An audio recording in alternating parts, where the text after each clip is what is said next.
schedules of reinforcement. Why casinos work. If you've ever sat in front of a slot machine, lights flashing, coins clinking, music chiming, you've already lived through one of psychology's most powerful experiments. You pull the lever. Sometimes you win. Most of the time, you don't. But something strange happens. You keep playing anyway. That's not an accident. It's a design, straight out of a psychological theory called schedules of reinforcement. In operant conditioning, reinforcement strengthens behavior. But the timing of that reinforcement, how often, how predictably, changes everything. B.F. Skinner discovered this when training pigeons. He tried 4 different schedules: fixed ratio, reward every X number of times, like a coffee stamp card; fixed interval, reward after a set amount of time, like a paycheck; variable interval, reward at random times, like checking email; variable ratio, reward after a random number of actions, like a slot machine. That last one, variable ratio, was the most addictive. Because when rewards come unpredictably, we work harder, not less. Even when failure is frequent, the possibility of a win keeps us engaged. The brain becomes a gambler. And dopamine doesn't just fire when we win, but in anticipation of maybe winning. That's why casinos are dangerous. But it's also why you keep checking your phone, you reload social media apps, you chase promotions that might come if you just keep grinding. You date people who reward you unpredictably, sometimes cold, sometimes warm, and you get stuck waiting for the good moment to come back. These are behavioral traps. Schedules of reinforcement show that we're not driven by logic, but by patterns of uncertainty. If you win every time, the game gets boring. If you never win, you quit. But if you win sometimes, you'll stay forever. Dunning-Kruger Effect. You don't know how little you know. In 1995, a man named MacArthur Wheeler robbed 2 banks in Pittsburgh. He didn't wear a mask. He didn't try to hide. He even smiled at the security cameras. When the police caught him hours later, he was confused. "But I wore the juice," he said. He had rubbed lemon juice on his face, believing, truly, that it would make him invisible to cameras. He had read somewhere that lemon juice can be used as invisible ink, and drew a conclusion: if it works on paper, maybe it works on my skin. It was so irrational, so absurd, that it inspired 2 psychologists, David Dunning and Justin Kruger, to study a question most people never ask. What if the people who are most confident are also the most incompetent? Their answer became one of the most unsettling theories in modern psychology, the Dunning-Kruger Effect. It shows that people with low ability in a domain often overestimate their competence, not because they're arrogant, but because they lack the knowledge to recognize their own ignorance. If you don't know what good writing looks like, you might think your writing is great. If you don't understand logic, your arguments sound airtight. To you. If you've never studied science, your intuition feels like expertise. And the effect works both ways. People who are skilled often underestimate themselves, because they assume what they know must be common knowledge. The Dunning-Kruger effect isn't just about individuals. It explains why misinformation spreads, why politics is filled with confident nonsense, why bad ideas rise faster than good ones. It's not stupidity, it's unconscious incompetence, the inability to see the edge of your own understanding. And the most dangerous thing about ignorance is how smart it feels. Reactance Theory. You want what you're denied. Tell a child they can't have a toy, and suddenly it's the only thing they care about. Tell a teenager they can't see someone, and that relationship becomes life or death. Tell an adult they have to do something, and watch them quietly resist. This is Reactance Theory, and it explains one of the strangest features of human psychology. We don't just want freedom. We fight back when it's taken away, even if we didn't care much to begin with. The theory was introduced by psychologist Jack Brame in 1966. He called it psychological reactance, the internal resistance we feel when our freedom to choose is threatened. It doesn't matter if the choice is trivial. What matters is that the choice was ours, and someone tried to take it. That's why banned books sell more copies, why forbidden relationships intensify, why censored information spreads faster. The act of restriction doesn't kill desire, it amplifies it. In one study, toddlers were shown two identical toys, but one was placed behind a clear barrier. The toddlers overwhelmingly reached for the restricted one, not because it was better, just because it was off limits. Reactance shows up everywhere in couples when one partner feels controlled, in politics when mandates spark protests, in marketing when limited edition or going fast creates urgency that logic can't. Even procrastination has a flavor of reactance. That report you have to write? The pressure makes you want to do anything but. Here's the irony. You think you're making a free choice, but your desire might just be a rebellion against someone else's control. Reactance isn't rational, it's defensive, a psychological immune response to protect your sense of agency. You don't always want what's good. You want what's yours to choose, even if it's meaningless, even if it's self-destructive, because freedom to the human brain is not a luxury, it's a survival instinct. Incentive theory. Rewards create behavior. A man gets up at 5 a.m. every day to go running, not because he loves the cold or the burn in his lungs, but because when he hits that number on the scale, or hears someone say, "You've lost weight," something lights up in his brain. A little rush, a private reward. That's incentive theory. The idea that behavior isn't just about avoiding discomfort, like drive theory says, but about moving towards something that feels good. A reward, a promise, a dopamine-fueled carrot on a stick. In the 1940s and 50s, psychologists began noticing something drive theory couldn't explain. Sometimes people did things even when they weren't hungry, tired, or in pain. A student might push harder, not because he's anxious, but because he wants praise. A child might clean her room to earn screen time, not to avoid punishment. Something was pulling, not just pushing. B.F. Skinner, one of the most famous behavioral psychologists, showed this through experiments with pigeons.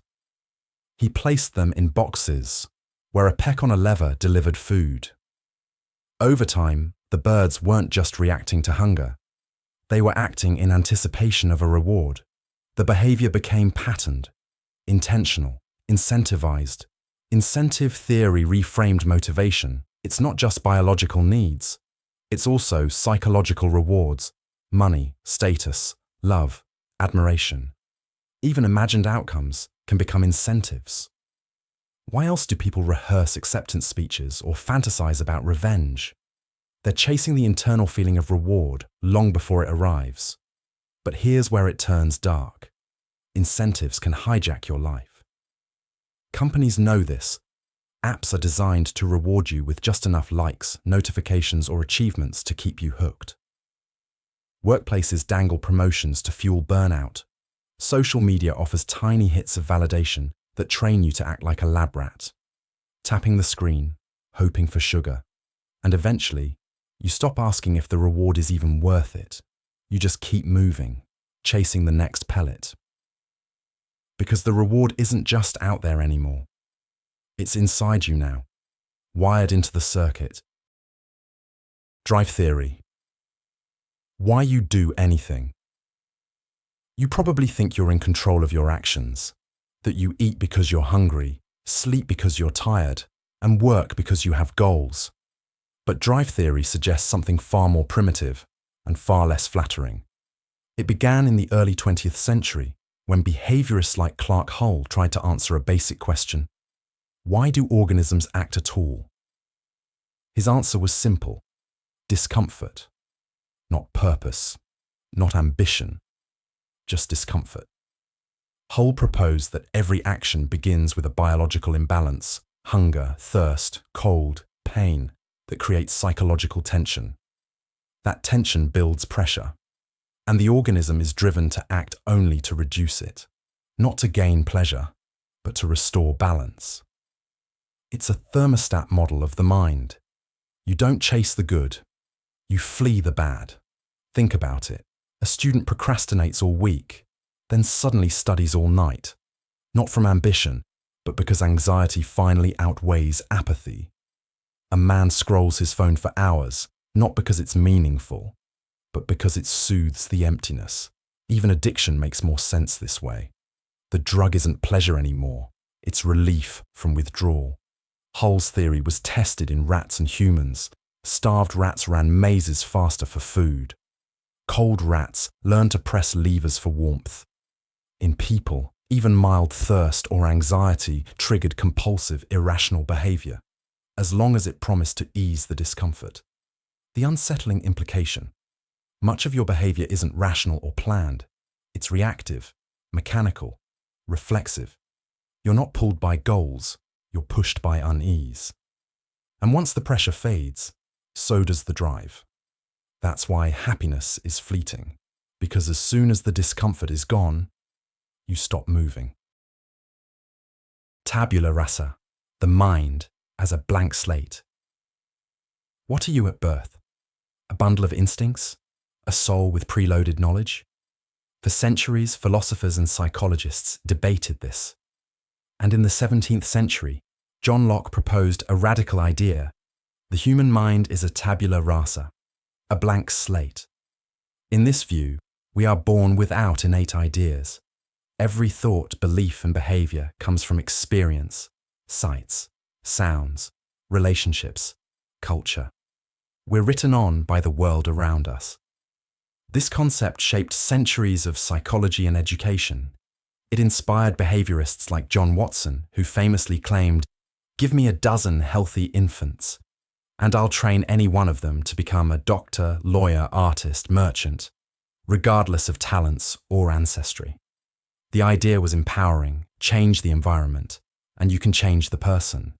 But modern science paints a more nuanced picture. We now know genetics play a huge role in temperament, intelligence, even risk for certain behaviors. Newborns show preferences and reflexes suggesting we're not blank slates, but pre-wired in subtle ways. Still, Tabula Rasa left a mark. It reminds us how deeply early experiences shape the brain and how much of who we are is learned, not predetermined. You're not entirely blank at birth, but you're not fully written either. Your life and the world around you hold the pen. Maslow's hierarchy: needs stack like pyramids. Picture a man sitting in his car at 3 a.m., eating cold fries in a parking lot. He has a master's degree. He used to talk about starting a business, traveling the world, making a difference, but right now, he's just trying not to fall apart. That's Maslow's hierarchy in action. In 1943, Abraham Maslow proposed that humans have layered needs, and they're not all equal. You can't chase purpose when you're starving. You can't seek love while dodging eviction. His theory was simple: needs stack like a pyramid. At the bottom are physiological needs: food, water, sleep. Above that, safety, shelter, health, stability. Then belonging, friendships, intimacy, connection. Then esteem, status, respect, achievement. And at the top, self-actualization, the drive to become who you truly are. But the pyramid isn't rigid, it's fragile. Take that man in the car. A year ago, he was on the 4th level, building something, dreaming big. Then came the job loss, the breakup, the debt. Now he's not thinking about becoming his best self. He's thinking about rent, about groceries, about how to get through tomorrow. That's the brutal beauty of Maslow's idea. It explains why people abandon their ambitions when life gets hard. Why a student drops out after a parent dies. Why a single mum stops painting to work double shifts. Why a genius wastes away at a desk job. You don't rise to your potential. You fall to the level of unmet needs. We admire people at the top, but we forget they're not better. They're just fed, housed, safe, and loved, and that's rare. Hedonic adaptation. You can't stay happy. You finally get the job, the raise, the relationship. For a while, everything feels lighter, brighter, but then it doesn't. The thrill fades, the compliments stop. The thing you once prayed for becomes background noise. This is hedonic adaptation, the psychological treadmill you didn't know you were on. In the 1970s, researchers began to study happiness not as a moment, but as a system, one that mysteriously resets itself. People who won the lottery were found, within months, to be no happier than before. Even more chilling, people who suffered life-changing accidents, paralysis, trauma, grief, often returned to baseline mood within a year. The pattern held across money, relationships, health, and success. No matter what changed on the outside, your happiness eventually slipped back to where it started. The highs shrink. The lows numb out. The brain adapts. You can see it everywhere. The new phone becomes normal. The new partner becomes predictable. The apartment you once dreamed of? Now it just has problems. And because you adapt, you chase again. You raise the bar, upgrade the reward, buy the next thing, set the next goal. Because for a brief moment, just one, you remember what it was like to feel excited. Evolution built this into you for survival. Early humans who stayed satisfied after one good day of hunting didn't live long. The ones who kept striving, kept moving, passed on their genes. And now you live with that inheritance, a brain that quickly forgets joy and remembers fear. But here's the quiet tragedy. We build lives around the hope that someday I'll feel happy. But hedonic adaptation says, even if you get there, you won't stay. That feeling you're chasing, it's real, but it's temporary, and your brain was designed to make sure of that. Opponent process theory. Pain chases pleasure. You take a risk. Maybe it's jumping out of a plane or kissing someone you weren't sure would say yes. Your heart races. Adrenaline floods your system. For a few moments, you feel alive. Then, when it's over, you crash. You feel shaky, anxious, maybe even empty. This is opponent process theory, the idea that every intense emotion triggers its opposite, like your brain is trying to keep you balanced. You don't just feel one thing. You feel the after-image of it too.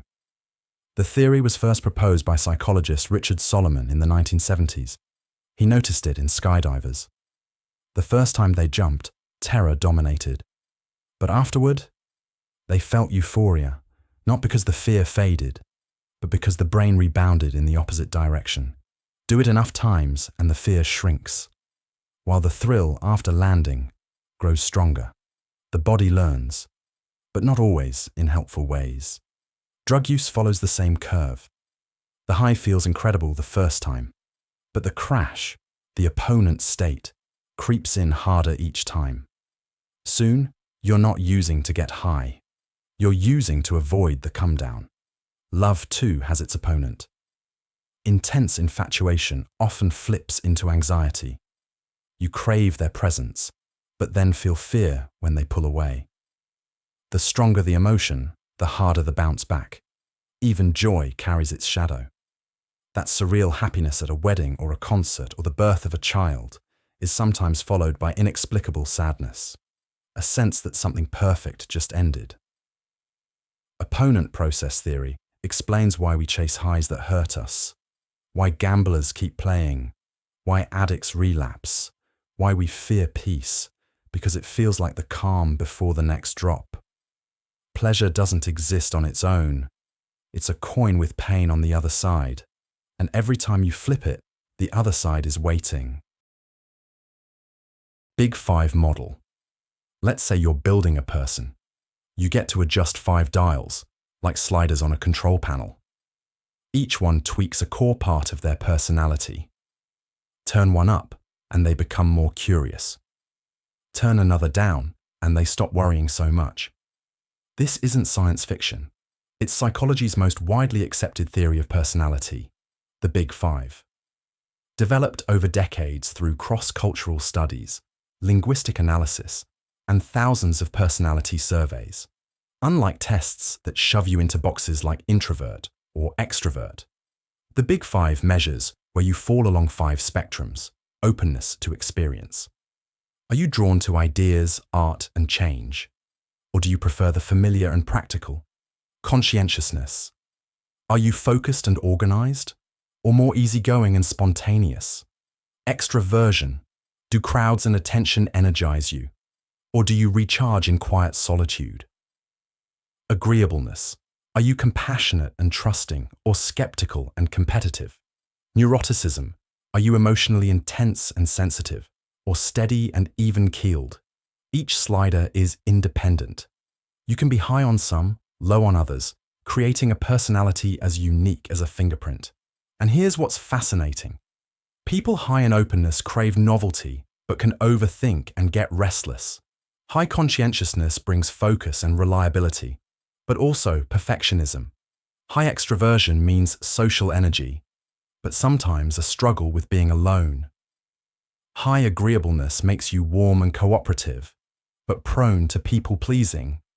And high neuroticism means deep emotional sensitivity, but also vulnerability to stress. These five traits don't define you, but they are the levers quietly shaping how you love, work, and see the world. Unlike tests like Myers-Briggs, the Big Five holds up under scientific scrutiny. It's predictive. It can forecast job performance, relationship style, even political leaning. It's stable over time, but not fixed.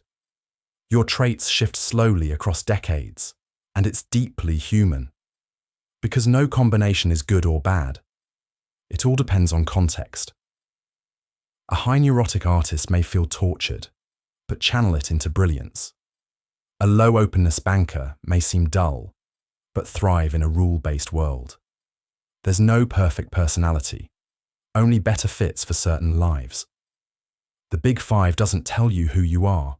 It tells you the psychological terrain you're navigating, the roads that feel easy, the cliffs that feel steep, and once you know the map, you can choose your path. Myers-Briggs. A beautiful lie-about type. You've probably heard people say it. I'm an introvert, intuitive thinker-judger. Or, I'm an extrovert, sensing feeler-perceiver. It sounds like a mouthful, but for millions, these four words feel like a personality blueprint. They come from the Myers-Briggs Type Indicator, one of the most popular personality tests in the world. Companies use it to build teams. Dating apps use it to match people. Even the military has dabbled in it. The idea: it sorts you into a type using four traits.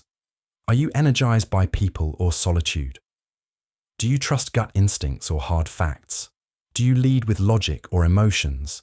And do you prefer structure or flexibility? Combine those traits, and you get one of 16 possible personality types. For some, learning their type feels like a revelation. That explains everything. That's why I think the way I do.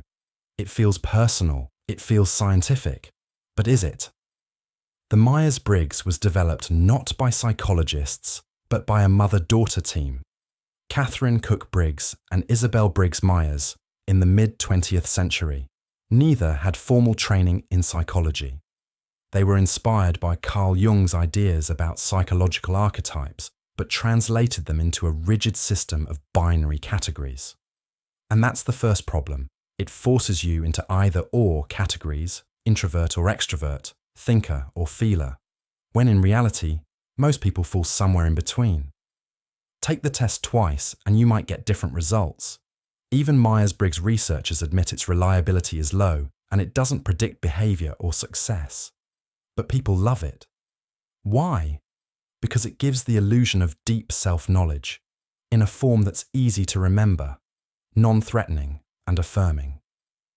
No type is bad. All sound unique and positive. It tells you who you are, but never asks you to change. And yet, the danger isn't in taking the test. It's in believing it defines you, because once you label yourself, you might start acting the label. I'm not a numbers person. I don't like confrontation. I'm a free spirit. I can't plan. It becomes a self-fulfilling box. So take the test if you like. But don't mistake a set of 4 letters for the depth of a human being. You're not a type. You're a spectrum of patterns shaped over time, changing with context, far too complex to be captured in a personality quiz. Temperament Theory. You were born this way. Long before psychology became a science, physicians and philosophers believed your personality came from the balance of fluids in your body. Blood, phlegm, black bile, yellow bile. It sounds ridiculous now, but the temperament theory behind it, that we're born with certain emotional and behavioral dispositions, never really went away. Today, we don't talk about biles, but we still wrestle with the same question. How much of who you are was already written when you were born? Modern temperament theory argues that personality doesn't start blank. It starts with temperament, biologically based tendencies in how you respond to the world. Psychologists like Alexander Thomas and Stella Chess studied infants in the 1950s and found that from just a few months old, babies had distinct styles. Some were cheerful, active, and regular in their habits.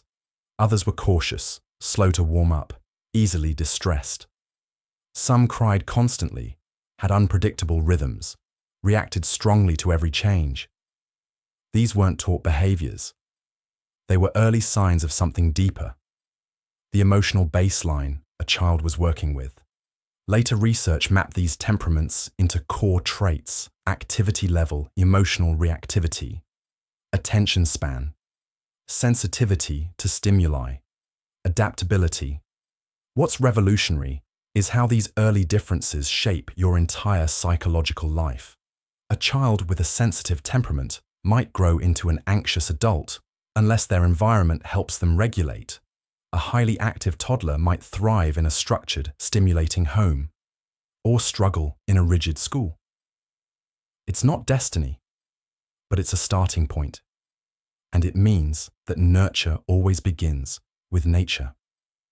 Temperament theory helps explain why siblings can grow up in the same home but turn out wildly different.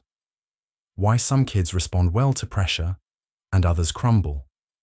Why what worked for one person in therapy might not work for another.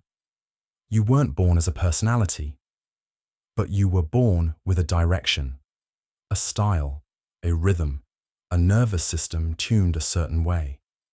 And how the world met that temperament shaped who you became. Psychoanalytic Theory. You're ruled by unconscious desires. You think you know why you do what you do. You choose your partner because they're kind. You picked your career because it made sense. You avoid conflict because you're easygoing. But what if you're wrong? What if your most important choices weren't made by your conscious mind at all, but by something deeper, buried, and invisible? This is the foundation of psychoanalytic theory, developed by Sigmund Freud in the late 19th century. It was radical, disturbing, and it still influences how we think about the mind today. Freud's core idea was this: most of your mind is unconscious. It's like an iceberg. The conscious part is just the tip. Beneath the surface lies everything you've repressed, forgotten, or never even noticed. Shame, fear, rage, desire, childhood wounds, forbidden wishes. And these hidden forces don't stay quiet. They leak out in dreams, slips of the tongue, irrational reactions, obsessions, neuroses. Freud believed you're driven by conflicts between these hidden forces and the civilized self you're trying to maintain. The ego wants control. The unconscious wants chaos, and your life becomes a negotiation between the two. But here's the uncomfortable part. Even your morality, your values, your goals, your love may be built around unconscious desires you'd never admit. You date someone like your father because you're repeating a childhood pattern. You sabotage success because deep down, you believe you don't deserve it. You obsess over status because you're compensating for childhood invisibility. To Freud, healing didn't start with self-love. It started with self-confrontation. You had to dive into the dark through free association, dream analysis, slips and symbols, and uncover what your mind has hidden from itself. Freud got a lot wrong, but his big idea stuck. That we are not entirely in charge of ourselves. And until we face what's beneath the surface, we're not choosing our lives. We're reenacting them. The ID, ego, and superego, the inner war. There's a reason you feel torn, why one part of you wants to scream, another wants to stay polite, and a third just wants peace. Freud had a metaphor for this psychological struggle. Not a diagnosis, not a flaw, but a structure of the mind itself. He called it the ID, the ego, and the superego. Imagine you're at a dinner party. Someone insults you deeply. Your ID, the oldest part of your psyche, doesn't think. It feels. It wants to flip the table, shout, maybe punch them. The id is raw drive, hunger, sex, rage, desire. It doesn't care about consequences. It just wants what it wants, now. Then there's your superego, the internalized parent, society's voice in your head. It says, you must be respectful. You should be above this. It shames the id, calls it immoral, warns of guilt, disgrace, punishment. The superego is law, morality, duty.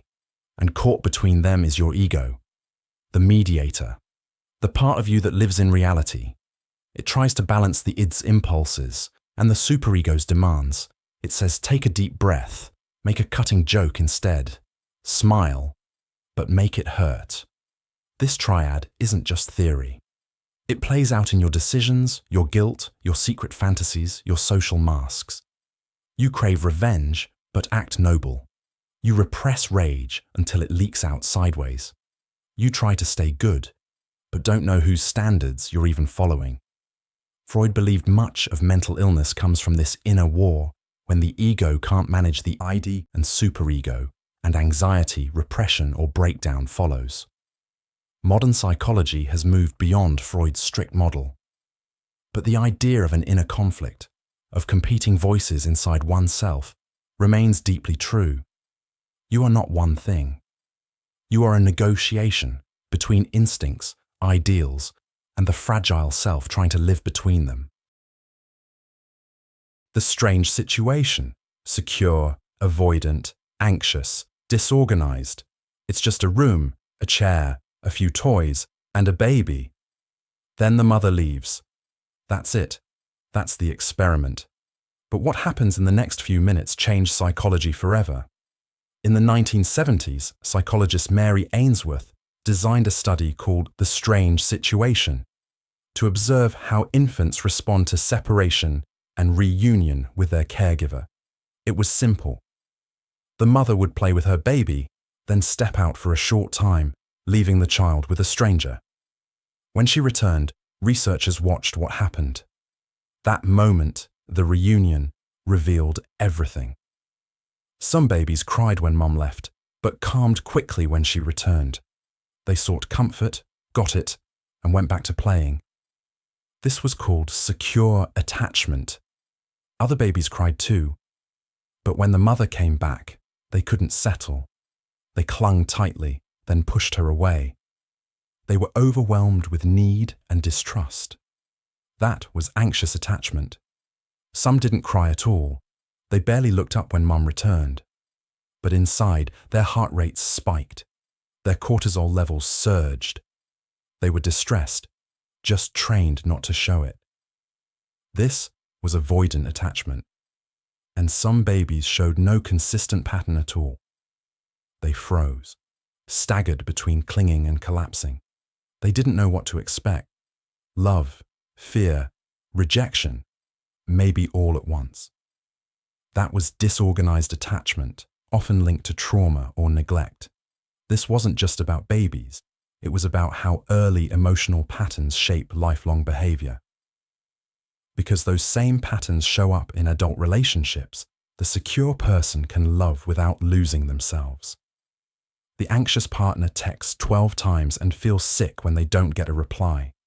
The avoidant one ghosts not because they don't care, but because closeness feels like suffocation. The disorganized one loves and runs, pleads and pushes, never sure what love even means. The strange situation didn't just reveal how children attach, it exposed a silent emotional script. One many people follow for the rest of their lives without realizing it. But the real insight? These patterns were learned, which means they can be unlearned. Terror management theory. You're ruled by death. You don't think about death every day.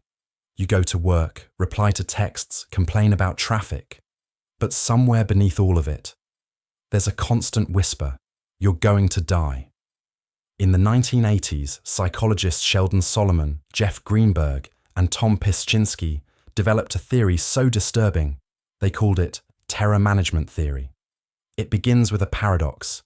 Humans are the only species that fully understands their own mortality. We know, from an early age, that we're fragile, temporary, breakable, and that knowledge should be paralyzing. But instead of collapsing into existential horror, we build shields, psychological defenses to manage the terror. We cling to culture, religion, nationalism, achievement, even brand loyalty.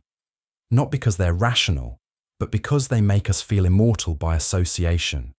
You join a political movement, not just to vote, but to be part of something that outlives you. You obsess over your legacy, your children, your name. You post online because somewhere inside you want to leave a mark, a trace, a digital fossil. Terror management theory has been tested. In one famous study, researchers reminded participants of their own death, then observed dramatic shifts in their behavior. Conservatives became more conservative. Religious people clung more tightly to their beliefs. Even judges handed out harsher sentences. Why? Because when mortality becomes conscious, people double down on the systems that give life meaning. It's not logic, it's survival of the self-image. And here's the most haunting part. The more fragile your self-esteem, the more you need those symbols. The more anxious you are about death, the harder you fight over flags, gods, and opinions. You think you're defending truth, but you're really defending yourself from oblivion. Your fear of death isn't just at the end, it's everywhere, shaping what you buy, what you love, what you believe, and who you hate. Defense mechanisms. How you stay sane. You're angry, but you smile. You're terrified, but you shrug. You feel worthless, but you convince yourself you're better than everyone else in the room. You might not know it, but your brain just saved you. These are defense mechanisms, the tricks your mind plays to protect you from yourself. They're not lies exactly. They're more like emotional armor, built without your permission, designed to keep you from falling apart. Freud called them unconscious strategies. Modern psychologists call them survival habits. Here's how they show up. Not in theory, but in your actual life. You fail a job interview, then say, "I didn't really want it anyway." That's rationalization. Rewriting failure into indifference. You blow up at your partner after a bad day at work. That's displacement. Taking anger from one place and dumping it somewhere safer. You constantly accuse your friend of being selfish, when deep down it's you who can't share. That's projection, blaming others for what you refuse to see in yourself. You avoid talking about your trauma until eventually you forget whole parts of it. That's repression, when your mind quietly buries what would otherwise overwhelm you. These defenses aren't bad. They're often necessary. A child raised in chaos learns to dissociate just to stay sane. A grieving person jokes at their own funeral to stop from crying. Sometimes avoidance is the only thing keeping the walls from caving in. But here's the twist. What protects you early in life can trap you later on. The person who always jokes can't feel real connection. The one who avoids conflict never learns to speak up. The one who represses pain starts forgetting who they even are. Defense mechanisms don't mean you're broken, they mean you adapted. But growth means learning when to take the armor off. Because sometimes healing doesn't start with bravery. It starts with noticing what you're not letting yourself feel. Self-serving bias. Success is yours. Failure is theirs. In the 1970s, psychologists were trying to answer a quiet question. When people succeed, why do they think they succeeded? And when they fail, who do they blame? What they found became one of the most foundational theories in social psychology. The self-serving bias, the systematic way we interpret success and failure to protect our self-worth. When things go well, we tend to credit internal factors. I'm talented. I worked hard. I made good choices. When things go wrong, we shift the blame to external causes. The test was unfair. The market was bad. They didn't understand me. This isn't about lying. It's about the unconscious need to preserve a stable, positive self-image. It's a kind of internal defense mechanism, not against the world, but against self-collapse. In one classic study, researchers asked students to explain their test results. Those who scored well attributed it to effort and intelligence. Those who failed pointed to distractions, bad luck, or an unfair exam. Each group genuinely believed their story, because the brain reshapes truth to match identity. Why does this matter?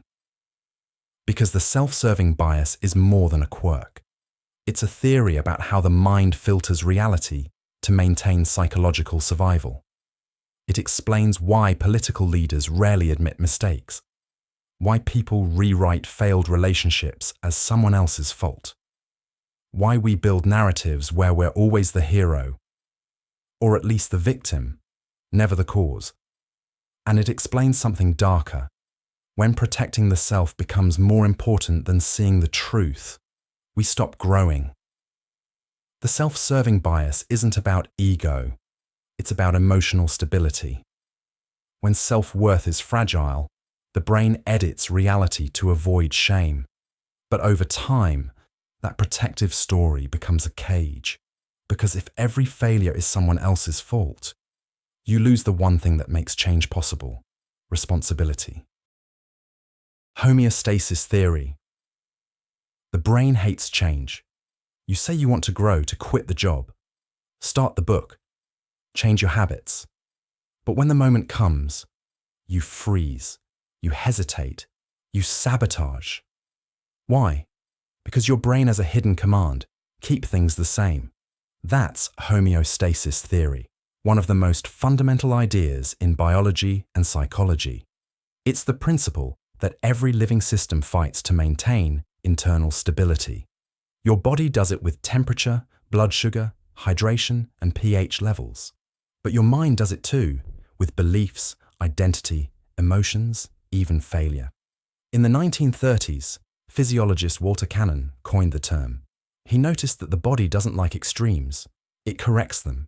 You get too hot, you sweat, too cold, you shiver, too hungry, you crave. But psychologists later realized this same mechanism operates psychologically.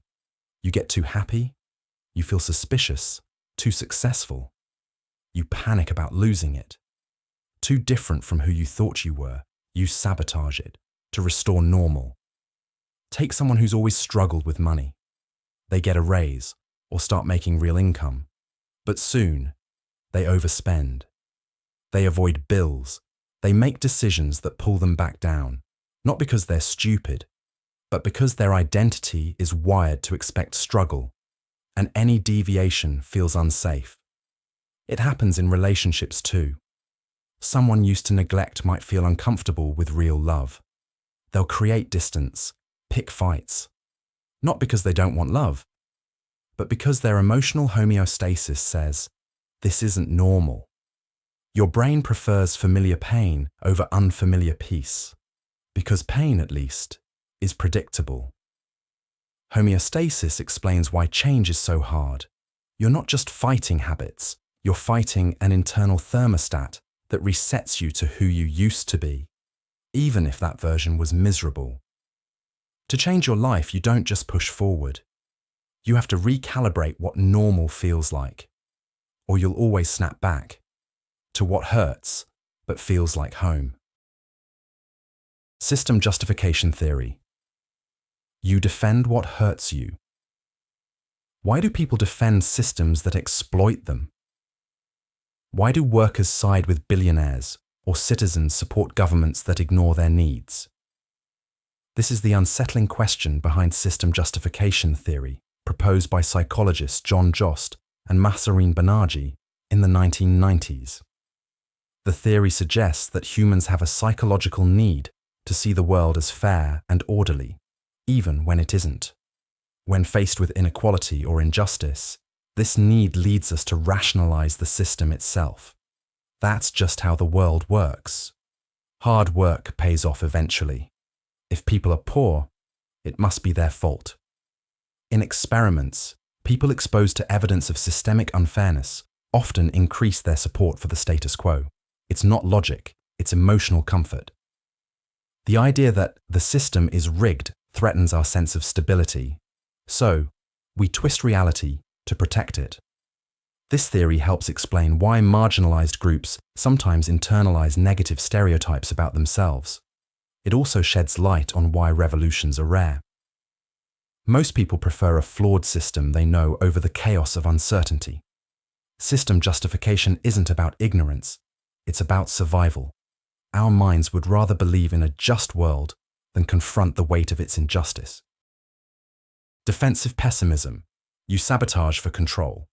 You're about to give a big presentation, you've rehearsed it a dozen times, you know your material, but instead of picturing success, you imagine everything going wrong. You picture yourself forgetting your lines, your voice cracking, people laughing. Oddly, this calms you. That's defensive pessimism, a theory developed in the 1980s by psychologist Julie Norham. It describes a strategy some people unconsciously use to manage anxiety. They imagine failure on purpose, not to give up, but to feel in control. At first, it sounds irrational. Why would visualizing disaster help you succeed? But the theory is grounded in a deeper truth. For many people, optimism feels dangerous. If you expect everything to go well, then any mistake feels like collapse. But if you've rehearsed failure in your mind, you're braced, you're ready, you've already lived the worst-case scenario. Norham found that some high-performing individuals use this pattern consistently. They lower their expectations. They mentally prepare for embarrassment, rejection, disaster.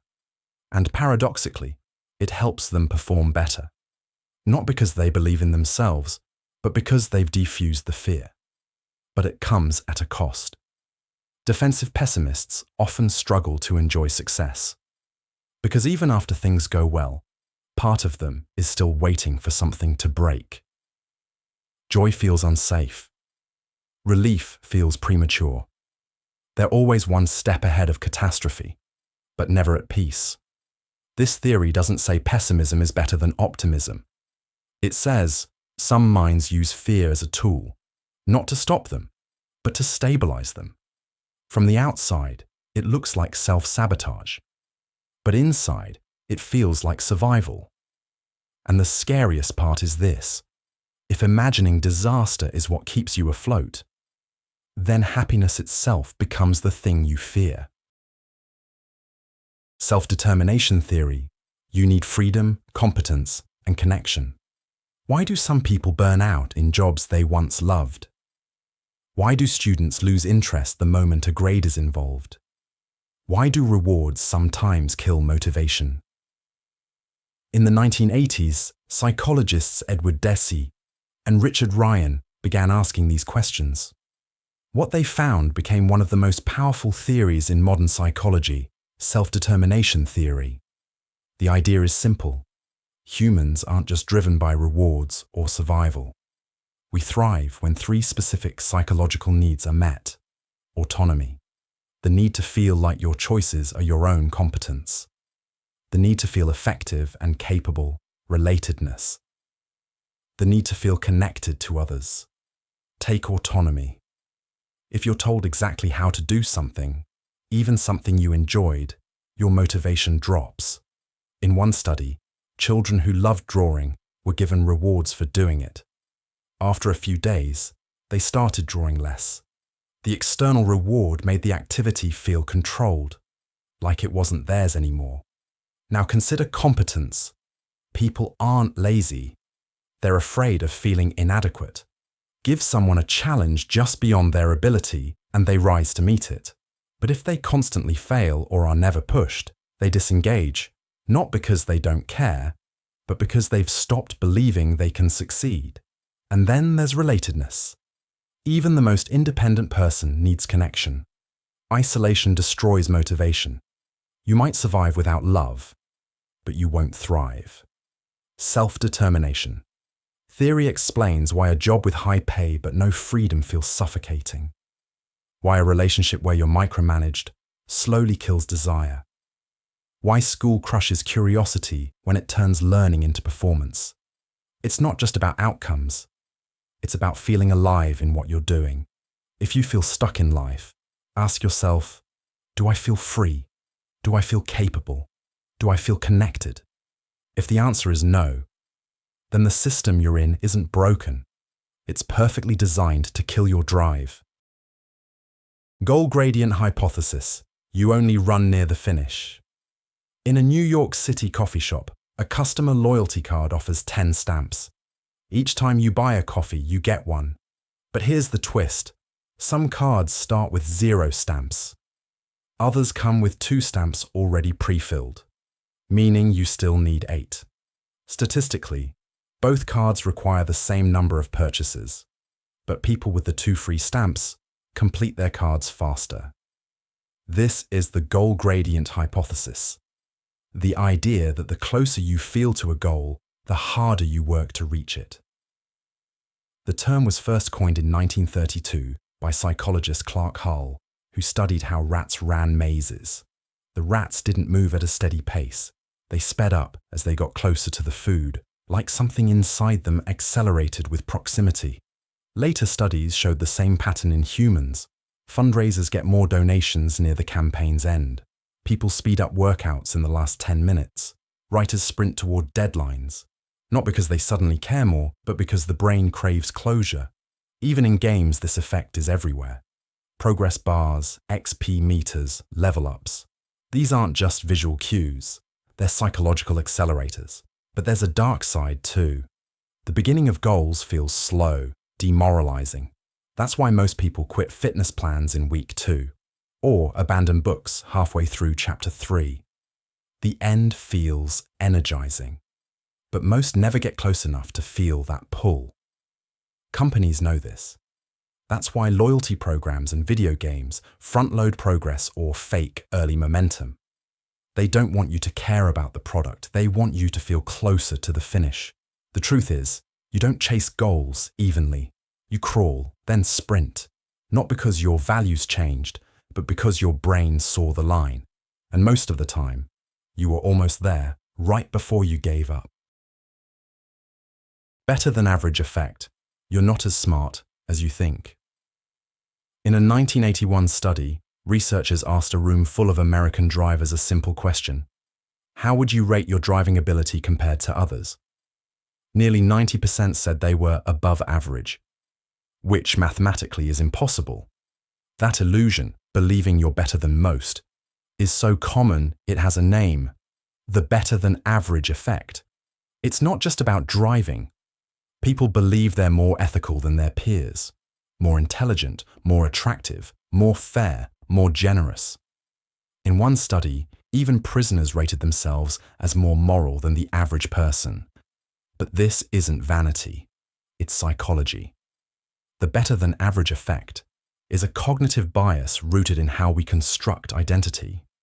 Most of us compare ourselves to others, but we do it selectively. We remember our best moments and compare them to others' worst. We define intelligent in ways that flatter our own strengths. We ignore data, dismiss averages, and rewrite the meaning of good until we come out ahead. This bias was studied deeply by David Dunning and Justin Kruger in the late 1990s, the same researchers who discovered the Dunning-Kruger Effect, which shows that people with the least ability often overestimate themselves the most. But even competent people fall into this trap. Why? Because being average threatens your sense of uniqueness. We want to feel capable, valuable, significant, and so, unconsciously, we inflate ourselves. This creates a dangerous gap, because if you think you're above average at something, you're less likely to improve at it. You don't study harder. You don't seek feedback. You just assume you're fine, while others outgrow you. Worse, this illusion distorts empathy. You assume other people are irrational, that you see things clearly, that you would never fall for that trick, that belief, that mistake. But the truth is, if everyone thinks they're better than average, then someone, maybe everyone, is wrong. The better than average effect isn't about confidence. It's about illusion. And seeing through it isn't humbling, it's liberating. Because when you stop trying to be better than others, you finally start getting better than you were. Dual process theory. You have two minds. You're standing in a grocery store choosing between two snacks. One is healthy, boring, logical. The other is impulsive, indulgent, and exactly what you swore you'd stop eating. You hesitate, weigh the pros and cons, and then you grab the bad one. Later you'll ask yourself, why did I do that? Dual process theory says, you didn't just make one decision. Two minds were fighting for control, and one of them won. This theory, developed over decades by psychologists like Daniel Kahneman and Amos Tversky, says the human brain runs on two systems. System 1 is fast, emotional, automatic. It reacts without effort. System 2 is slow, rational, deliberate. It takes energy to activate. System 1 is why you flinch when something moves quickly, why you finish someone's sentence, why you laugh before you realize why. System 2 is why you can solve a math problem, argue a point, or resist temptation if you pause long enough to think. In everyday life, System 1 runs the show. It's evolution's gift. Quick reactions save lives, but it's also full of biases, shortcuts, and deeply flawed assumptions. That's why advertisements appeal to emotion, why political slogans are simple and loud, why scams work, not because we're dumb, but because System 1 moves first. System 2 is slower, but smarter. It's the part of you that questions gut instincts, checks facts, resists stereotypes. But it's lazy. And if you're tired, stressed, distracted, or overloaded, it sits back. And System 1 drives the car. The terrifying part is how often we think System 2 made the decision, when really, it just justified what System 1 already did. You don't always choose. Sometimes you just react, and then build a story around it later. Dual process theory isn't just about thought, it's about how little of it you actually control. The Robber's Cave experiment. Conflict can be created. In the summer of 1954, two groups of 11-year-old boys arrived at Robber's Cave State Park for what they thought was an ordinary summer camp.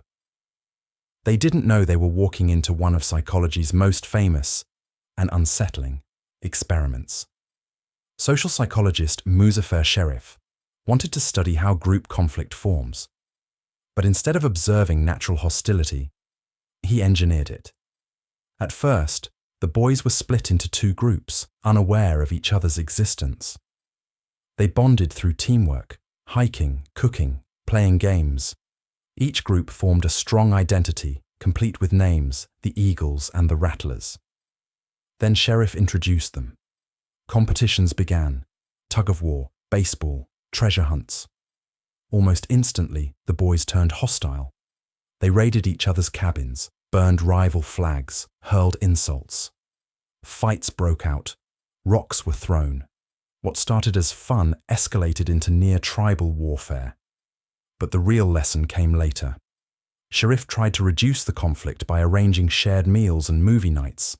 It didn't work. Only when he introduced superordinate goals, challenges that required cooperation, like fixing the camp's broken water supply, did the hostility fade. Working together gave them a new shared identity. The Robbers' Cave experiment showed how easily humans slip into us versus them, and how fragile that division can be when faced with a common purpose. It's not conflict that's inevitable. It's the way we're taught to see others as rivals. Constructive memory. You rebuild, not recall. You remember your 5th birthday, the cake, the candles, maybe the toy you opened with shaking hands. But here's the uncomfortable truth. That memory, it's probably a lie, not a total fabrication, but a reconstruction, built from fragments, filled in by assumptions, stories, and even photographs. Because your brain isn't a hard drive. It's more like an artist with a foggy sketch, recreating the past each time you try to recall it. This is the core of constructive memory, a theory developed by psychologist Frederick Bartlett in the 1930s and later refined through decades of cognitive research. He noticed something strange. When people remembered stories, they didn't just forget details. They added them, changed them, reframed them to match their culture, expectations, or current beliefs. And this wasn't carelessness. It was how memory works. Each time you recall an event, your brain doesn't pull out a file. It rebuilds the experience from scattered data, sight, emotion, context, language. Then it fills in the blanks with guesses. So if your brother told you that you cried when you saw the clown, you might remember it, even if it never happened. Even worse, memories can be reshaped by suggestion. In one famous study by Elizabeth Loftus, participants watched a car crash and were asked, how fast were the cars going when they smashed into each other? Others were asked the same question, but with the word hit instead. The results?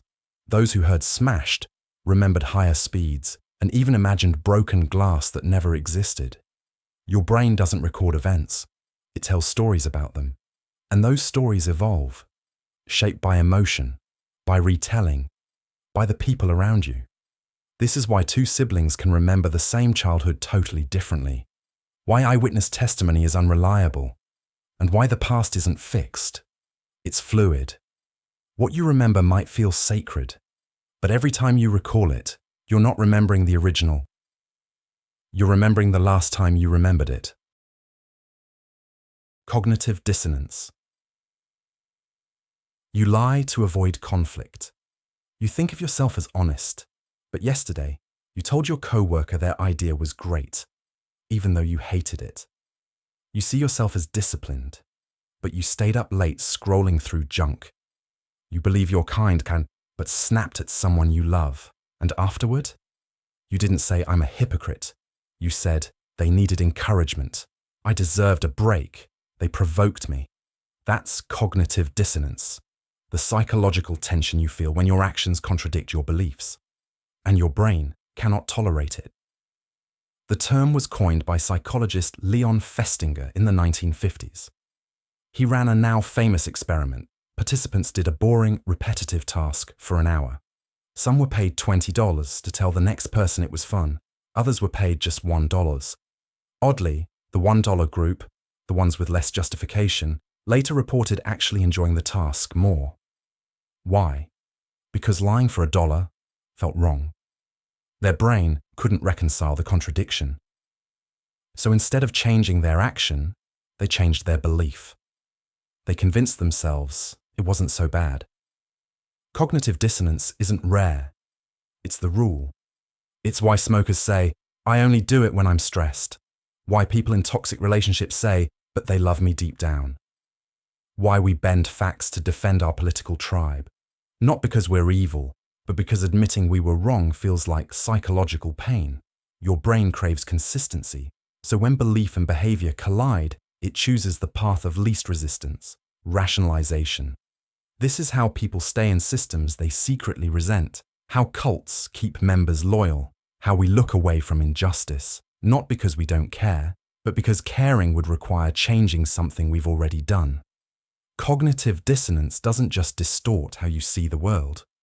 It rewrites how you see yourself, until you're not sure where the lie started.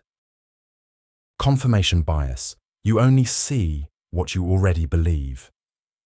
In 1945, a British psychologist named Peter Wason ran a simple test. He gave participants a sequence of 3 numbers, 2, 4, 6. He told them there was a hidden rule behind the sequence. Their job was to guess what it was by testing new number sets.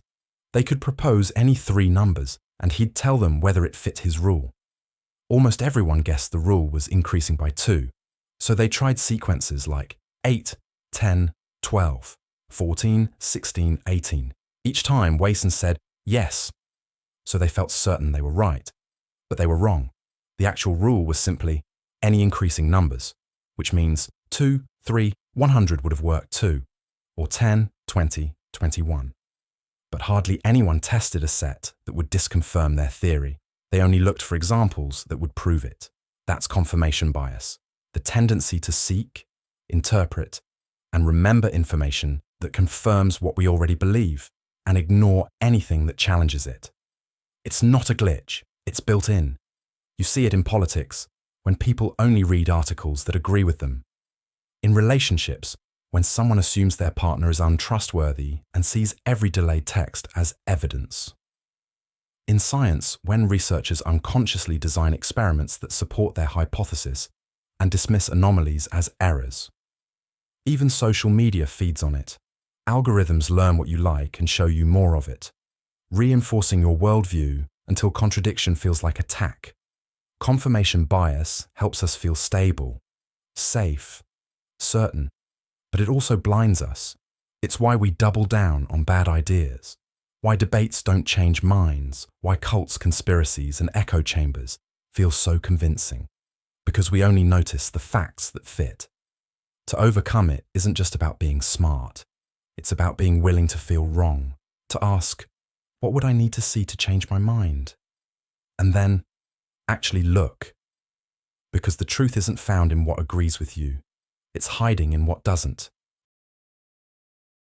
Obedience to authority. You'll shock a stranger. In the early 1960s, psychologist Stanley Milgram set up a chilling experiment. Volunteers were told they were helping with a study on learning and memory.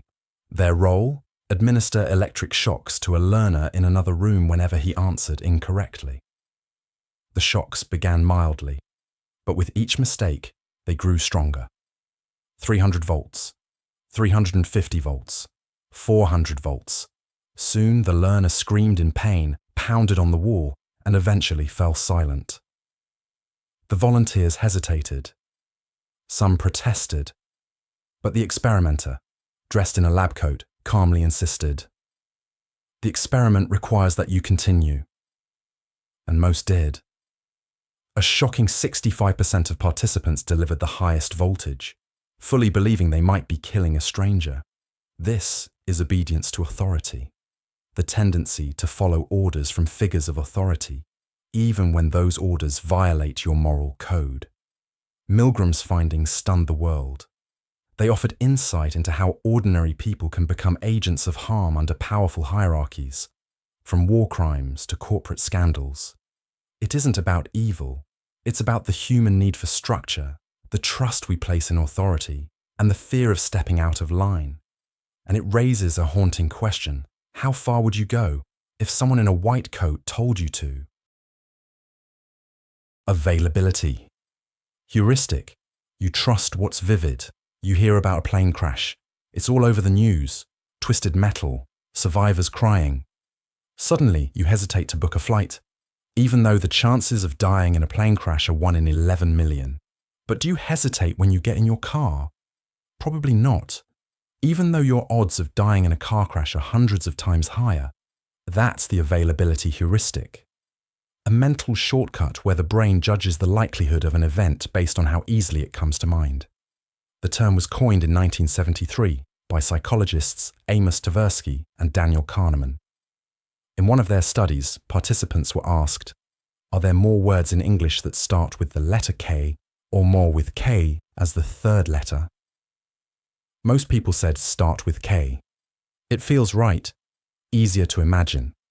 But in truth, there are twice as many words with K as the third letter. The first letter examples just come to mind faster, so we assume they're more common. This happens constantly. You hear about shark attacks, and the ocean suddenly feels dangerous. You see a news story about violent crime, and your neighborhood feels less safe, even if crime rates are falling. You hear one story about a vaccine side effect and ignore the millions of people it helped. The brain prefers what's vivid, emotional, and recent, not what's statistical. And in the modern world, that's a problem, because the media, social media, and our own memories amplify the dramatic. You're flooded with rare tragedies, sensational headlines, viral fears. So you begin to live in a mental world where the worst things seem the most likely. The availability heuristic doesn't just distort perception. It shapes policy. It fuels prejudice. It drives irrational fear. And unless you pause, unless you ask, is this just easy to recall or actually common, you'll confuse memory with reality. Your brain means well, but it was built for caves and predators, not clickbait and 24-hour news cycles. Anchoring effect. First numbers control you. Imagine you're bidding on a bottle of wine at an auction, but before the bidding begins, you're asked to write down the last 2 digits of your social security number. Sounds irrelevant, right? It shouldn't affect anything. But in one study, people with higher numbers consistently bid up to 60% more than those with lower ones on the same bottle. Why? Because that number, meaningless as it was, anchored their sense of value. This is the anchoring effect, when the first piece of information you receive, even if it's random, skews every judgment that follows. The term was coined by Tversky and Kahneman again. In study after study, they found that human estimates, decisions, and beliefs are distorted by the first number, idea, or image we encounter. You walk into a store and see a $200 jacket marked down to $100. It feels like a bargain, not because of what it's worth, but because the anchor was $200. That's the power of the first number. Anchors don't have to be prices. A salary offer of $50,000 feels disappointing if your anchor was $60,000, and generous if it was $40,000. A prison sentence of 10 years feels long or short depending on what the prosecutor asked for. Even weather feels colder if it follows a warm day. The effect is unconscious. Even when we know the anchor is arbitrary, we still gravitate toward it, because the brain needs a starting point. And once it's there, we adjust, but rarely enough. In negotiations, in courtrooms, in marketing, even in self-worth, the anchor shapes perception. And here's the twist. The most dangerous anchors are the ones you don't notice. The first number you hear in a meeting. The grade you got in 3rd grade. The weight you think you should be. The salary your friend makes. Anchors don't just shape decisions, they shape expectations. And once set, they're hard to escape. Representativeness. Heuristic. Patterns that aren't there. A woman is described to you as quiet, precise, loves to read, and keeps to herself. Then you're asked, is she more likely to be a librarian or a salesperson? Most people say librarian. It feels right. It fits the pattern. But statistically, salesperson is far more likely, by sheer numbers. There are millions more salespeople than librarians, so even if she fits your idea of a librarian, the odds say otherwise. That disconnect is the representativeness heuristic, a mental shortcut where we judge probability based on how much something resembles our mental image of a category, instead of how likely it actually is. The term was introduced by Kahneman and Tversky in the 1970s as part of their groundbreaking work on how people misjudge randomness. It's why we think HTHTHT looks more random than Hashi and Chicho, even though both are equally likely in a coin toss. It's why gamblers think a losing streak has to end soon, or that a lucky number is due to hit. It's why stereotypes feel so convincing, because someone fits the type, even if the type is an illusion. The brain loves patterns, but in its rush to simplify, it ignores base rates, statistics, and context. So we trust our gut over the numbers. This heuristic fuels dangerous biases. You hear that someone is from a rough neighborhood, so you assume they're violent. You see a CEO in a hoodie and assume they're brilliant, because that matches the Silicon Valley myth. You hire someone who feels like a leader, not because of results, but because of confidence, posture, speech. We don't just judge people. We judge cancer symptoms, job candidates, criminal guilt, all through the lens of does it fit? The representativeness. Heuristic doesn't help us find truth. It helps us find stories that feel true, but often aren't. And in a world flooded with noise, what seems likely can be far more dangerous than what is. Mental set. You solve the wrong problem. In 1942, a psychologist named Abraham Luchins ran a clever experiment. He gave participants a set of jugs with different capacities and asked them to measure out a specific amount of water using only those jugs. At first, the puzzles were tricky. To get, say, 100 units of water, you had to fill a large jug to 127, pour out 21, then subtract 3, and so on. It was a mess of steps, but it worked. After a few rounds, people got the hang of it. That pattern, 127 minus 21 minus 6 equals 100, became familiar. Their brains locked onto it. Then Luchins did something cruel. He gave them a new problem that could be solved in one step. Just pour 100 units from the big jug. No math, no subtracting, just pour. But most people didn't even see it. They still did the long, clunky, multi-step routine, even though a simpler path was staring them in the face, because their brains had already decided this is how it's done. Mental set is the brain's comfort zone. Once a solution works, your mind treats it like a template and applies it everywhere, even when the rules have changed, even when the problem is completely different. This is why innovation is hard, why revolutions don't come from insiders, why outside-the-box thinking is praised, but rarely practiced. Your brain isn't lazy, it's efficient. But sometimes, efficiency becomes blindness. Mental set can turn intelligence into stubbornness, wisdom into rigidity, experience into limitation. You don't just need the right answer. You need the ability to see when the question has changed. Because if you don't, you'll keep solving the wrong problem. Perfectly. Framing effect. Choices depend on words. Imagine you're told there's a deadly disease sweeping through your city. You're shown two options. Option A, this treatment will save 200 out of 600 people. Option B, there's a 1/3 chance everyone will be saved, and a 2/3 chance everyone will die. Most people choose option A, the sure thing. But now imagine the same problem is framed differently. Option A, 400 people will die. Option B, 1/3 chance no one dies, 2/3 chance all 600 die. Suddenly, most people flip. They now choose option B, the risky gamble. Here's the catch. Both scenarios are mathematically identical. The only thing that changed was the framing. This is the framing effect, one of the most powerful and invisible biases in psychology. It shows how the way information is presented can radically alter the decisions we make, even when the facts stay the same. You don't respond to reality. You respond to how reality is described. Politicians use this constantly. Raising taxes becomes reinvesting in infrastructure. Cutting benefits becomes encouraging self-reliance. Words aren't just words. They shape perception. Marketers do it too. A yogurt labeled 90% fat-free sounds healthier than one labeled 10% fat. Same product, different reaction. In medicine, a treatment with a 90% survival rate feels safer than one with a 10% mortality rate. But your brain processes those framings emotionally, not rationally.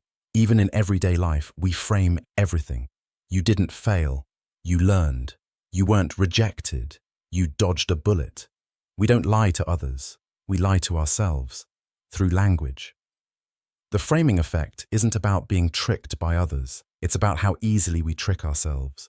Because once the frame is set, you won't see the picture any other way. Belief perseverance. You cling to debunked ideas. In the 1970s, researchers at Stanford did a cruel little experiment.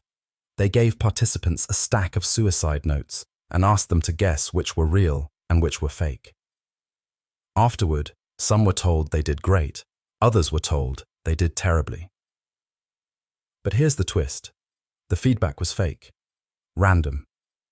Then the researchers told the truth, that the whole thing was rigged and none of the scores were real. You'd think people would reset, say, okay, never mind. But they didn't. Those who'd been told they were good still believed they had a natural talent. Those told they were bad still doubted themselves, even after being told it was a lie. That's belief perseverance. The brain's stubborn refusal to let go of an idea, even after it's been completely disproven. It's one of the most dangerous and underestimated flaws in human cognition. We don't form beliefs by collecting neutral facts. We form beliefs, then defend them like territory. You see it in politics, when people cling to debunked conspiracy theories. You see it in relationships, when someone refuses to believe their partner is abusive, even after the evidence piles up. You see it in medicine, when someone believes essential oils cured their illness, and no amount of data will shake it. The stronger the emotion attached to the belief, the harder it is to dislodge. And when someone does try to correct it, we double down. A phenomenon called the backfire effect. Beliefs don't live in the logic centers of the brain. They live in identity, and threatening them feels like threatening the self. So we don't change our minds. We change the facts to protect our story. Belief perseverance explains why false ideas linger, why misinformation spreads faster than truth, and why the hardest thing in the world isn't learning something new. It's unlearning something wrong. Naïve realism. You think you see the world clearly. You're stuck in traffic. Someone cuts you off, weaving between cars like the rules don't apply to them. You shake your head. What a jerk. But when you do it, when you're late, stressed, just trying to get home, you tell yourself, I had no choice. I'm not normally like this. That double standard is one symptom of a deeper illusion, naïve realism. The belief that you see the world as it really is, and everyone else is biased, emotional, or misinformed. Coined by psychologists Lee Ross and Andrew Ward in the 1990s, naïve realism is the idea that you mistake your subjective perception for objective reality. You don't just have opinions, you think your opinions are facts. And anyone who disagrees is either stupid, irrational, or lying. This shows up everywhere. In politics, I'm moderate, they're extreme. In relationships, I'm being reasonable, they're overreacting. In arguments, I'm just being honest, they're being rude. In one study, participants were shown a video of a protest. Some were told it was a pro-life demonstration. Others were told it was an anti-war rally. The exact same footage was interpreted as either peaceful or aggressive, depending on what people thought they were seeing. That's naïve realism. You don't just see with your eyes, you see through a lens, shaped by memory, emotion, culture, values. But your brain hides the lens and tells you, this is just the way things are. And that illusion fuels division. Because if I believe I see reality and you see it differently, then one of us must be wrong, not just mistaken, but defective. The truth is, no one sees the world as it is. We only see it as we are. But the more convinced you are of your clarity, the more blind you become. Memory reconsolidation. Recall can rewrite. Every time you remember something, you risk changing it. That's the unsettling core of memory reconsolidation. The idea that recalling a memory makes it unstable, and when you store it again, it might not be the same. Your brain doesn't pull memories out like files. It rebuilds them. And during that process, they can be updated, altered, or distorted. New emotion, new context, new meaning. All can slip into the memory itself. In one experiment, researchers gave people mild electric shocks paired with an image. Later, they showed the same image again, but this time without the shock. Just by reactivating the memory during this calm period, they weakened the fear response. The memory didn't vanish, it changed. This is how trauma therapy works for many people, not by erasing the past, but by reprogramming it during recall. But there's a darker side. False details, emotional shifts, or even leading questions can get baked into the memory permanently. You're not remembering the original. You're remembering the last version you edited. The past is never just behind you. It's something you rewrite, whether you mean to or not, each time you reach back to touch it. Spotlight effect. You think everyone's watching. You walk into a room and realize your shirt has a stain. It's all you can think about. You imagine everyone noticing, judging, whispering. But hours later, no one mentions it. Not because they're being polite, but because most of them never noticed. That's the spotlight effect. The illusion that other people are paying much more attention to you than they actually are. In 2000, psychologists Thomas Gilovich and Kenneth Savitsky put this idea to the test. They made students wear an embarrassing Barry Manilow t-shirt, then walk into a room full of strangers. Afterward, the students guessed how many people had noticed the shirt. They thought, probably half the room. The truth? Only about 20% noticed. Most didn't even remember the face, let alone the shirt. We live inside our own heads. We feel our anxiety, hear our inner monologue, replay our mistakes. So we assume others are noticing what we notice and care as much as we care. But they don't, because they're stuck in their own heads too.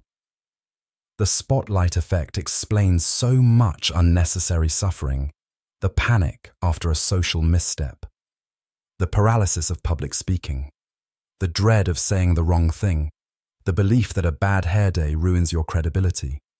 You think everyone's watching, but they're not watching. They're worrying about themselves.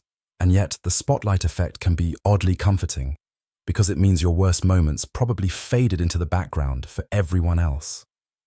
That thing you can't stop replaying, they didn't even clock it. You're not being judged constantly, you're being glimpsed occasionally. And if you could truly grasp that, if you understood how rarely people remember your awkwardness, you'd be free. Not invisible, but free. Illusion of transparency. You think people know how you feel. You're giving a presentation, your voice feels shaky, your hands are sweating, and your heart is pounding like a drum. You're sure everyone can tell, that your fear is written across your face. But afterward, someone says, "Wow, you looked so confident." That disconnect is the illusion of transparency. The belief that your internal emotions are leaking out for everyone to see, but they're not. This idea was tested by psychologists Thomas Gilovich and Victoria Medvec in a series of clever experiments. In one, participants were asked to lie. They were told to deceive someone, to say something they didn't believe, and then predict whether the other person could tell. The liars were convinced they looked suspicious, but the people they lied to, they almost never noticed. Why? Because we overestimate how much others notice our feelings, especially negative ones. We assume our anxiety, guilt, or awkwardness is obvious. But most of the time, people aren't reading us as closely as we think. They're busy managing their own emotions. The illusion of transparency shows up in everyday life, in conversations, where we think we've already expressed enough, but haven't. In arguments, where we assume the other person should know we're upset. In grief, where we think our sadness is written all over us and feel hurt when no one says anything. But the truth is, people don't see what you feel. They see what you show. And most of the time, they're guessing. This illusion makes us paranoid, but it also makes us passive. We wait to be understood without speaking. We expect empathy without expression.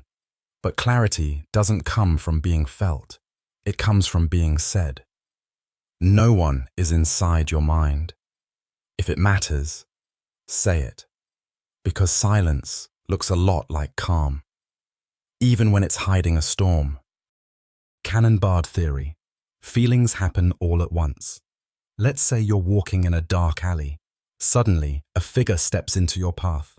Your heart races, and you feel fear.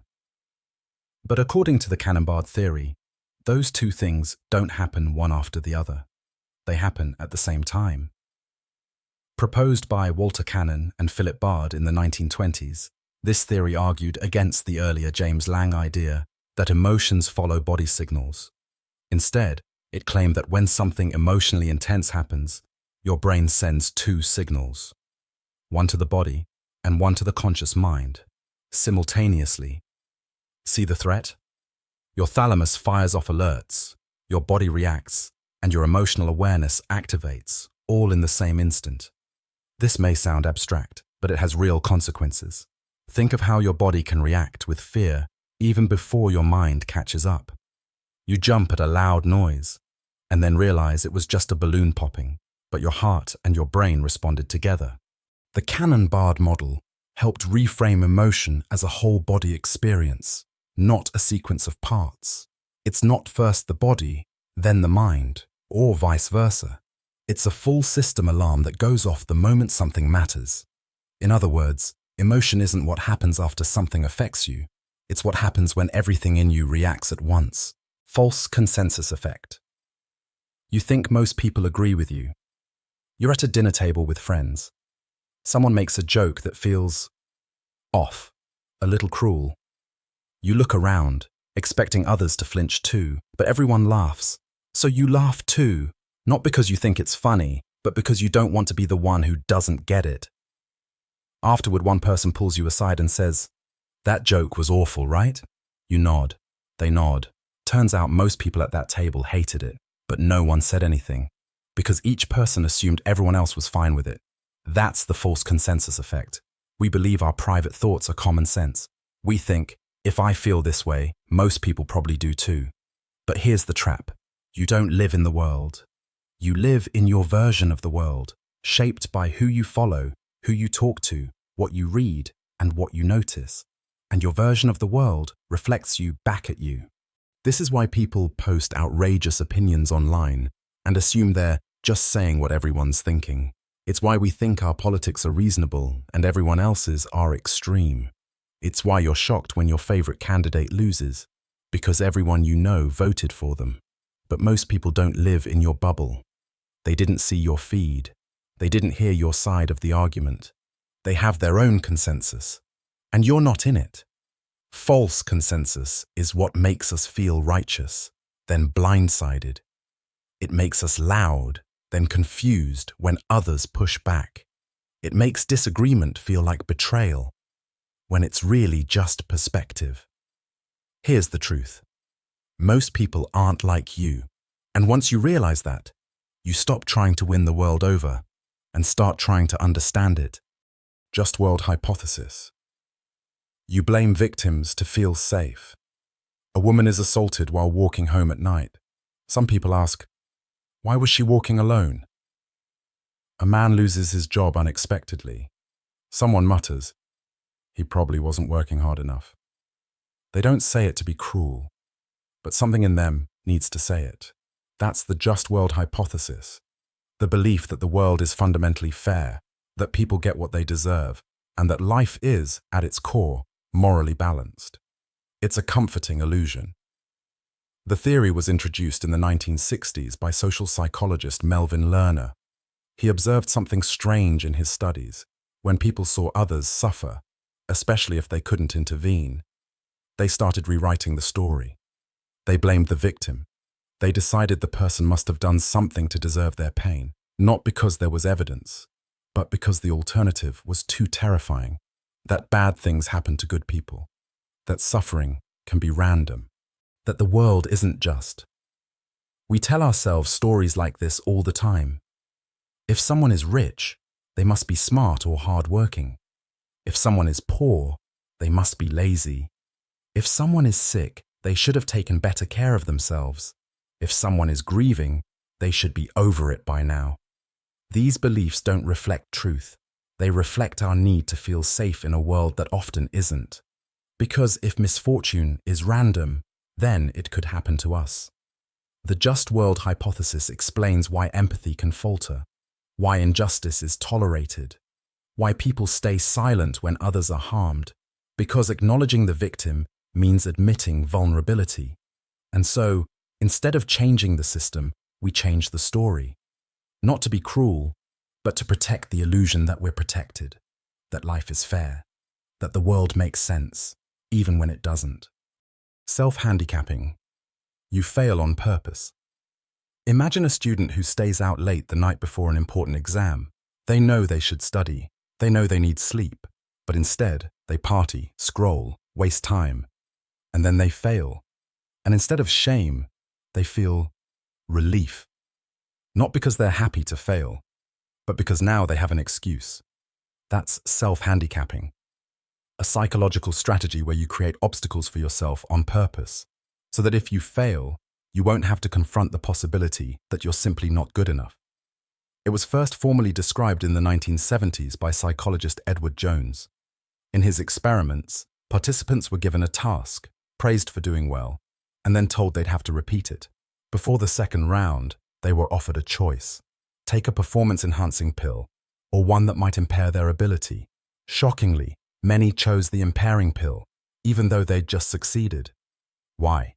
Because if they failed, they could blame the pill, not themselves. We do this in real life all the time. We procrastinate before interviews. We avoid preparing for dates. We downplay effort before a competition. We tell others we're not even trying. Because if we try, really try, and still fail, we have nowhere left to hide. Self-handicapping protects the ego by sabotaging performance, and then using that sabotage as a shield. It's not laziness, it's fear. The fear that if we gave everything and still didn't succeed, we'd have to change how we see ourselves. So instead, we build alibis. Not for others, for us. We'd rather protect our self-worth than risk expanding it. And in doing so, we quietly ensure our own failure, just so we never have to face it honestly. Learned helplessness. You're trained to stop trying. In 1967, two psychologists, Martin Seligman and Stephen Meyer, ran an experiment that changed psychology forever. They placed dogs in harnesses and exposed them to electric shocks. Some dogs could stop the shocks by pressing a panel. Others had no control. The shocks came randomly, no matter what they did. Later, all the dogs were put in a new box. This time, escaping was easy. Just jump over a small barrier to the other side. But something strange happened. The dogs, who'd previously had control, jumped quickly. The others, the ones who'd learnt their actions didn't matter, didn't even try. They just lay down and whimpered. That reaction wasn't physical. It wasn't weakness. It was psychological. It was learned. From this, Seligman coined the term learned helplessness. It's the theory that when someone is repeatedly exposed to a situation where they feel powerless, they stop trying, even when escape becomes possible later. It's been found across animals, humans, cultures. In classrooms, students who constantly fail early on often disengage entirely, even if they later gain the skills to succeed. In abusive relationships, victims may stop trying to leave, not because they're unaware of danger, but because their mind has erased the idea of agency. Even in chronic poverty, people may stop seeking help or better jobs, because every previous attempt has been met with silence or rejection. The theory later evolved into something even more nuanced. Seligman's later work found that helplessness isn't just learned. It's filtered through how people explain events. If you believe bad things are permanent, personal, and uncontrollable, you're more likely to give up. Learned helplessness isn't just a reaction, it's a psychological scar, one that reshapes how you see the world, not as something hard, but as something pointless. And the terrifying part, even when the cage door opens, you may not see it. Encoding specificity. Context is everything. Ever walk into a room and forget why you came in? Then you walk back to where you started and suddenly remember. That's not just forgetfulness. That's encoding specificity. This psychological principle says, you remember things better when you're in the same context where you learned them. Same place, same mood, same smell, same mental state. Memory isn't stored in a vacuum. When you form a memory, your brain encodes not just the fact, but everything around it. The lighting, the sounds, the emotions in the background. These become retrieval cues. That's why students do better on exams when they take them in the same room they studied in.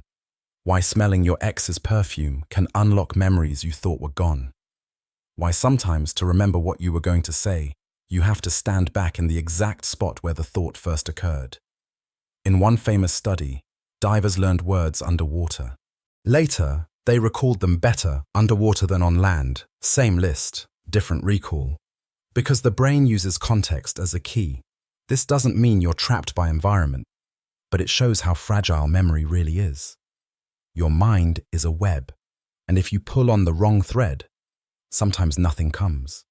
But touch the right one, and suddenly, everything lights up again. Classical conditioning, reflexes, can be rewired.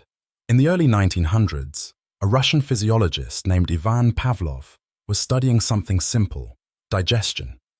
He wanted to know how dogs salivate when food enters the mouth. But then he noticed something strange. The dogs didn't just salivate when they ate. They started salivating when they heard footsteps. The sound of the lab assistant bringing the food, that tiny moment, drool at a sound, became one of the most important discoveries in the history of psychology. Pavlov designed a now famous experiment. He rang a bell, then fed the dogs. He did this over and over. Bell, food, bell, food. Eventually, he rang the bell with no food, and the dogs still salivated. The bell had become a trigger, a stimulus that was now linked to a biological response. The dogs' nervous systems had rewired themselves. A meaningless sound had become the signal for survival. This process became known as classical conditioning, the theory that organisms can be trained to associate one thing with another, even if they're unrelated. It works on more than dogs. If a child is bitten by a dog, they might grow up fearing all dogs, not just the one. If a person gets anxious every time they enter a hospital, it might not be the building. It's the memories the building triggers. If someone always smokes while driving, the act of driving might start triggering cravings, even without nicotine. You're conditioned constantly by music, smells, routines, even tones of voice. And the reactions feel automatic, because they are. What makes classical conditioning so disturbing isn't that it happens, it's that it can override rational thought. Your body can start reacting before your brain has time to decide, which means you might fear something, crave something, avoid something, not because it's dangerous or rewarding, but because, somewhere in the past, it got paired with something that was. And now, the bell is ringing, whether the food ever comes or not. Operant conditioning, rewards and punishments, shape you. In the 1930s, American psychologist B.F. Skinner took a very different approach to behavior than Pavlov. Where Pavlov showed how reflexes could be triggered by association, Skinner wanted to understand voluntary behavior, actions we choose. He wasn't interested in what you feel. He wanted to know what you do and why you repeat it. So he built a box. Inside it was a lever, a food dispenser, and sometimes a light or electric grid. He placed rats or pigeons inside and observed what they did. At first, it was random, but if pressing the lever released food, the animal would quickly learn, do the thing, get the reward. This became the foundation of operant conditioning, the theory that behavior is shaped and maintained by its consequences. If a behavior is rewarded, it's more likely to be repeated. If it's punished, it's less likely to return. This may sound obvious, but Skinner went further. He discovered that even subtle changes in timing and reward structure could dramatically alter behavior. Make the reward unpredictable, like in gambling, and the behavior becomes almost impossible to extinguish. This is why slot machines are so addictive. You don't win every time. You win sometimes, and that unpredictability makes your brain cling to hope. Operant conditioning is everywhere. A child throws a tantrum and gets attention. Behavior reinforced.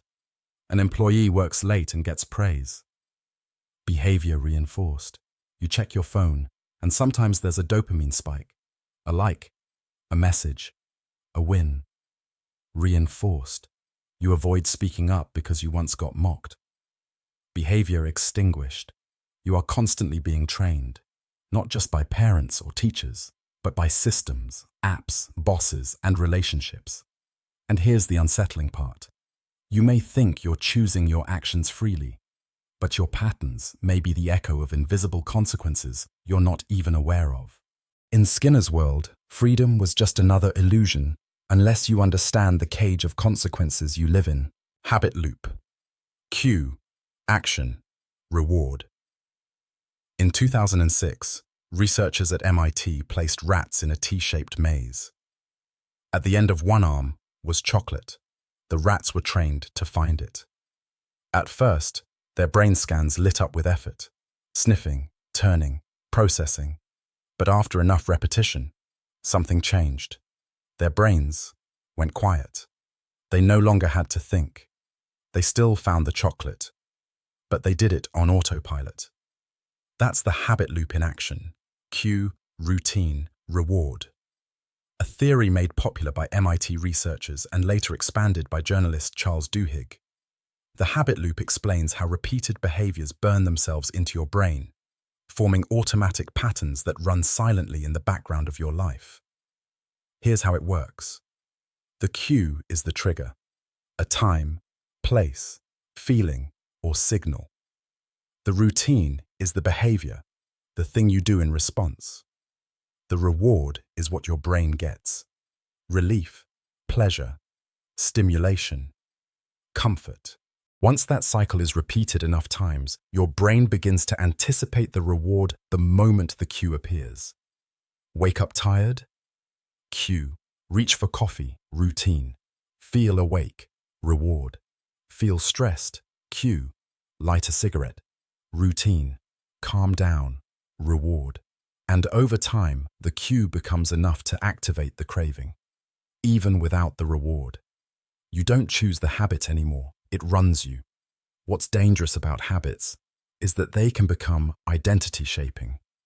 You start believing you're not a morning person or someone who always snacks at night, when in reality, you're just running a loop you never consciously designed. But there's a twist.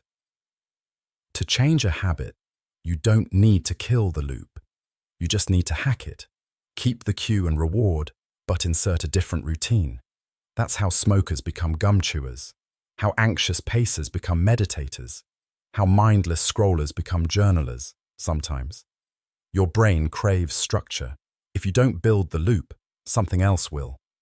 Behaviorism. You are what you do. What if your thoughts didn't matter?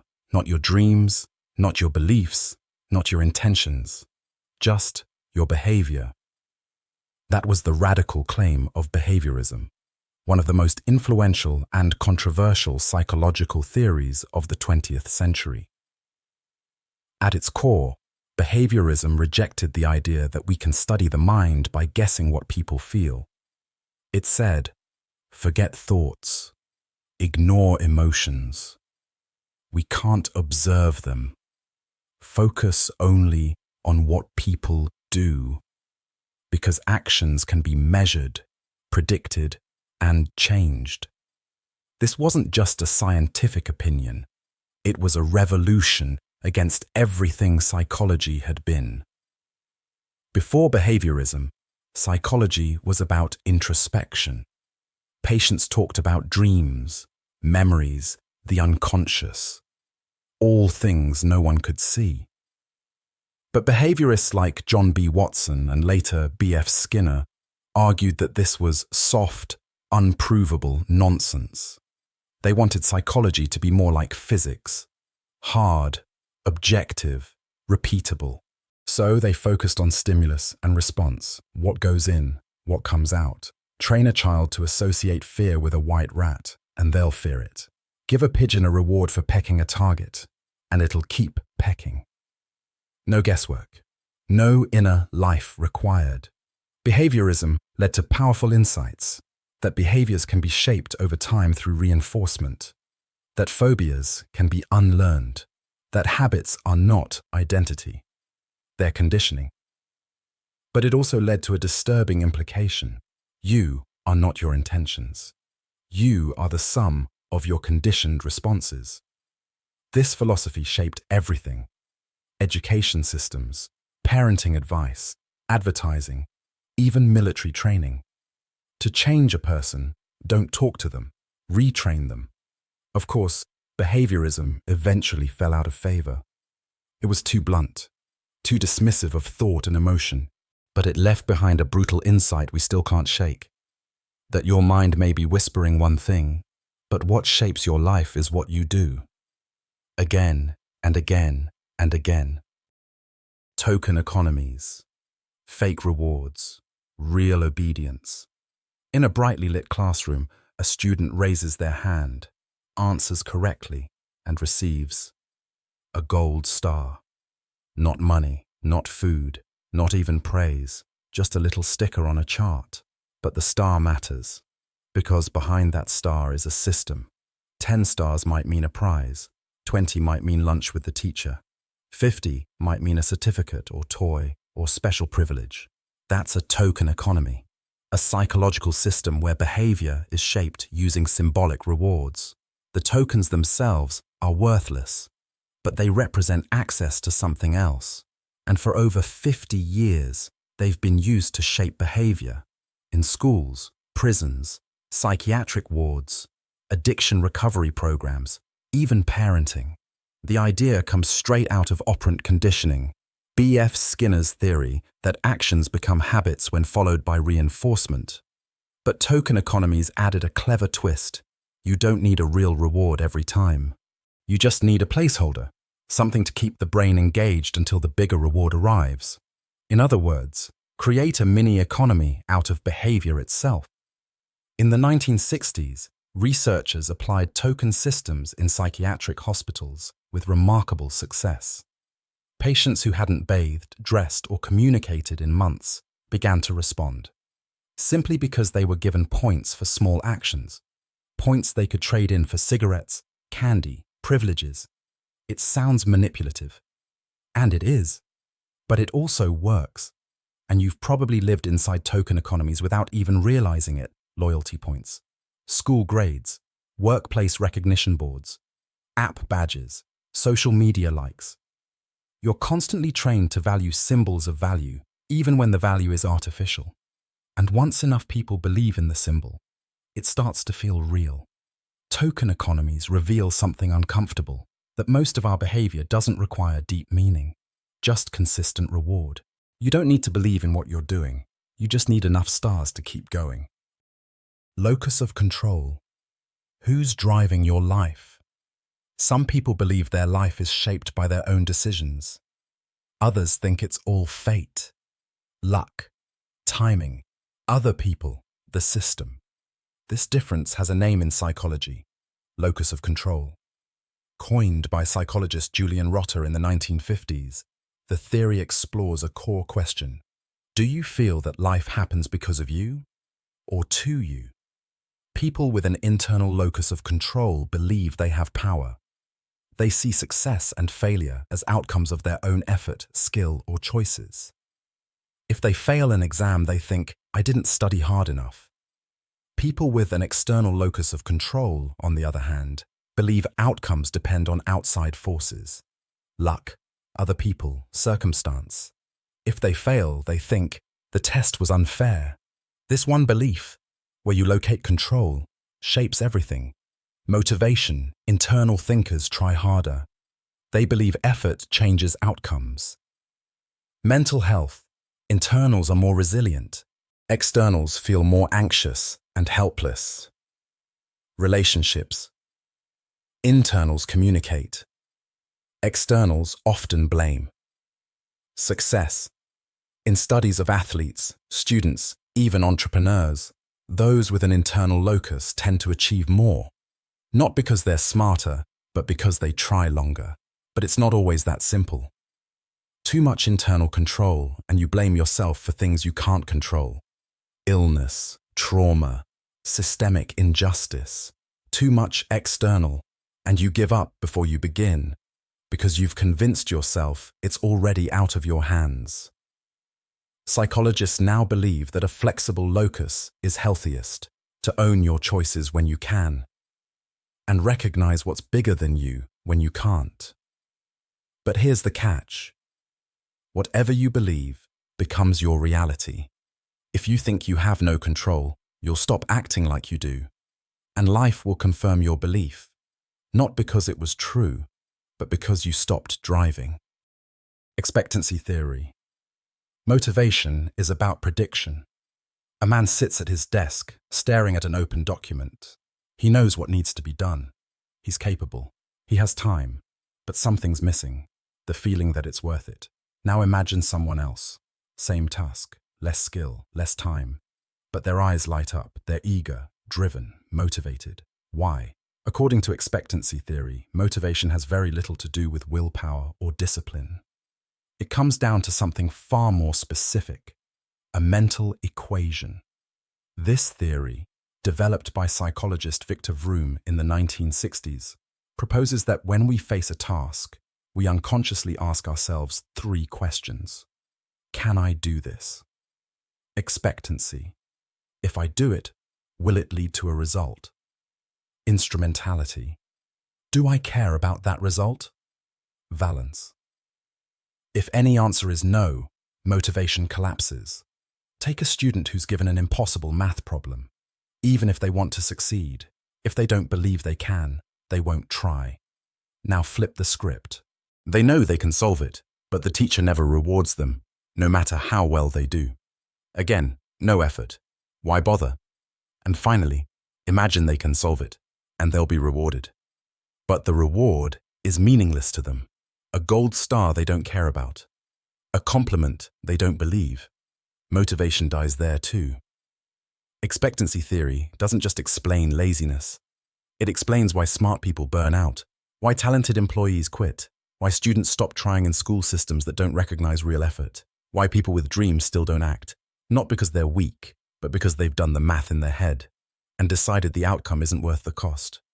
And the haunting part, this equation often forms based on past experience, not present reality, which means people can carry old equations into new lives, never realizing the variables have changed. Motivation at its core isn't just about desire, it's about prediction. If you don't believe your actions will lead to something valuable, you won't act, no matter how much you say you want it. It's not laziness, it's logic, run through a brain that's been taught the wrong math. Flow theory. The zone where time disappears. There's a moment every artist, athlete, writer, or coder knows when the world fades, the clock vanishes, and thought turns into action so smoothly it's almost unconscious. You're not trying. You're being. This state has a name, flow. Psychologist Mihaly Csikszentmihalyi, pronounced roughly Csikszentmihalyi, spent decades studying this experience. He called it the optimal state of consciousness, where people feel their best, perform their best, and often don't even notice they're doing it. Flow isn't relaxation. It's the opposite of passive. It's deep, focused immersion in a task that stretches your skill to its limit, but not beyond. Picture a rock climber halfway up a cliff. Every muscle engaged, brain locked in. Nothing exists except the next grip. Or a jazz musician improvising in real time, not planning, not thinking, just playing, perfectly. Or a game developer losing track of hours as they build a world no one's seen yet. The conditions for flow are surprisingly precise. You need a clear goal, something you're trying to achieve. You need immediate feedback, so you know how you're doing. The task must be challenging but possible. Too easy and you're bored, too hard and you're anxious. When those align, something strange happens neurologically. The prefrontal cortex, the part of your brain responsible for self-consciousness and time awareness, deactivates. You lose your sense of self. You forget to check the clock. You forget to be afraid. In flow, action and awareness merge. You become the thing you're doing. Csikszentmihalyi found that people who experience flow regularly tend to be happier, more productive, and more fulfilled. Not because they avoid challenge, but because they seek it. And maybe that's the paradox. We chase happiness through comfort. But the mind comes alive only when it's fully used. Flow isn't escape. It's the reward for showing up, pushing through, and losing yourself in something worth your full attention. Self-efficacy, belief changes outcome. In 1977, Albert Bandura watched a group of patients with severe snake phobias. He didn't give them medication. He didn't ask about their childhood. Instead, he had them observe someone else, just like them, calmly reach into a cage and handle a live snake. Then, step by step, he invited them to try. Watch, approach, touch, hold. And almost every time, they could do it. What changed? Their belief in what they were capable of. That's self-efficacy. Your confidence in your ability to act effectively in a specific situation. It sounds simple, but Bandura discovered it's one of the most powerful forces in human psychology. Not general self-esteem, not vague optimism, but a precise belief. I can handle this. He found that this belief transformed performance, even when skill levels were the same. In schools, it predicted grades better than IQ. In recovery, it separated those who relapsed from those who rebuilt. In sports, it distinguished the nervous from the elite. Where does this power come from? Bandura outlined 4 key sources. Mastery experiences. Succeeding once gives you proof. Vicarious experiences. Watching someone else succeed gives you possibility. Social persuasion. Encouragement that feels credible.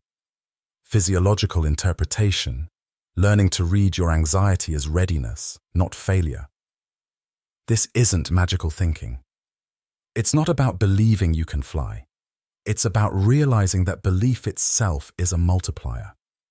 Because without it, even the most talented person may fold. They won't risk, won't push, won't try. They'll wait until they feel ready, which may never come. Self-efficacy is task-specific and learnable. You can feel utterly confident giving a speech, but terrified in a relationship. You might trust yourself in crisis, but freeze during small talk. And that's the key. Confidence isn't personality. It's patterned experience, and it can be built. Bandura didn't just unlock a psychological trait. He uncovered a truth that explains why the same person can be a leader in one world and invisible in another. Because ability matters, but belief decides whether it ever gets used. Projection. You blame others for what you hide. Imagine someone who constantly accuses everyone else of being selfish. They bring up fairness in every conversation. They complain that no one gives enough, but quietly, they never share.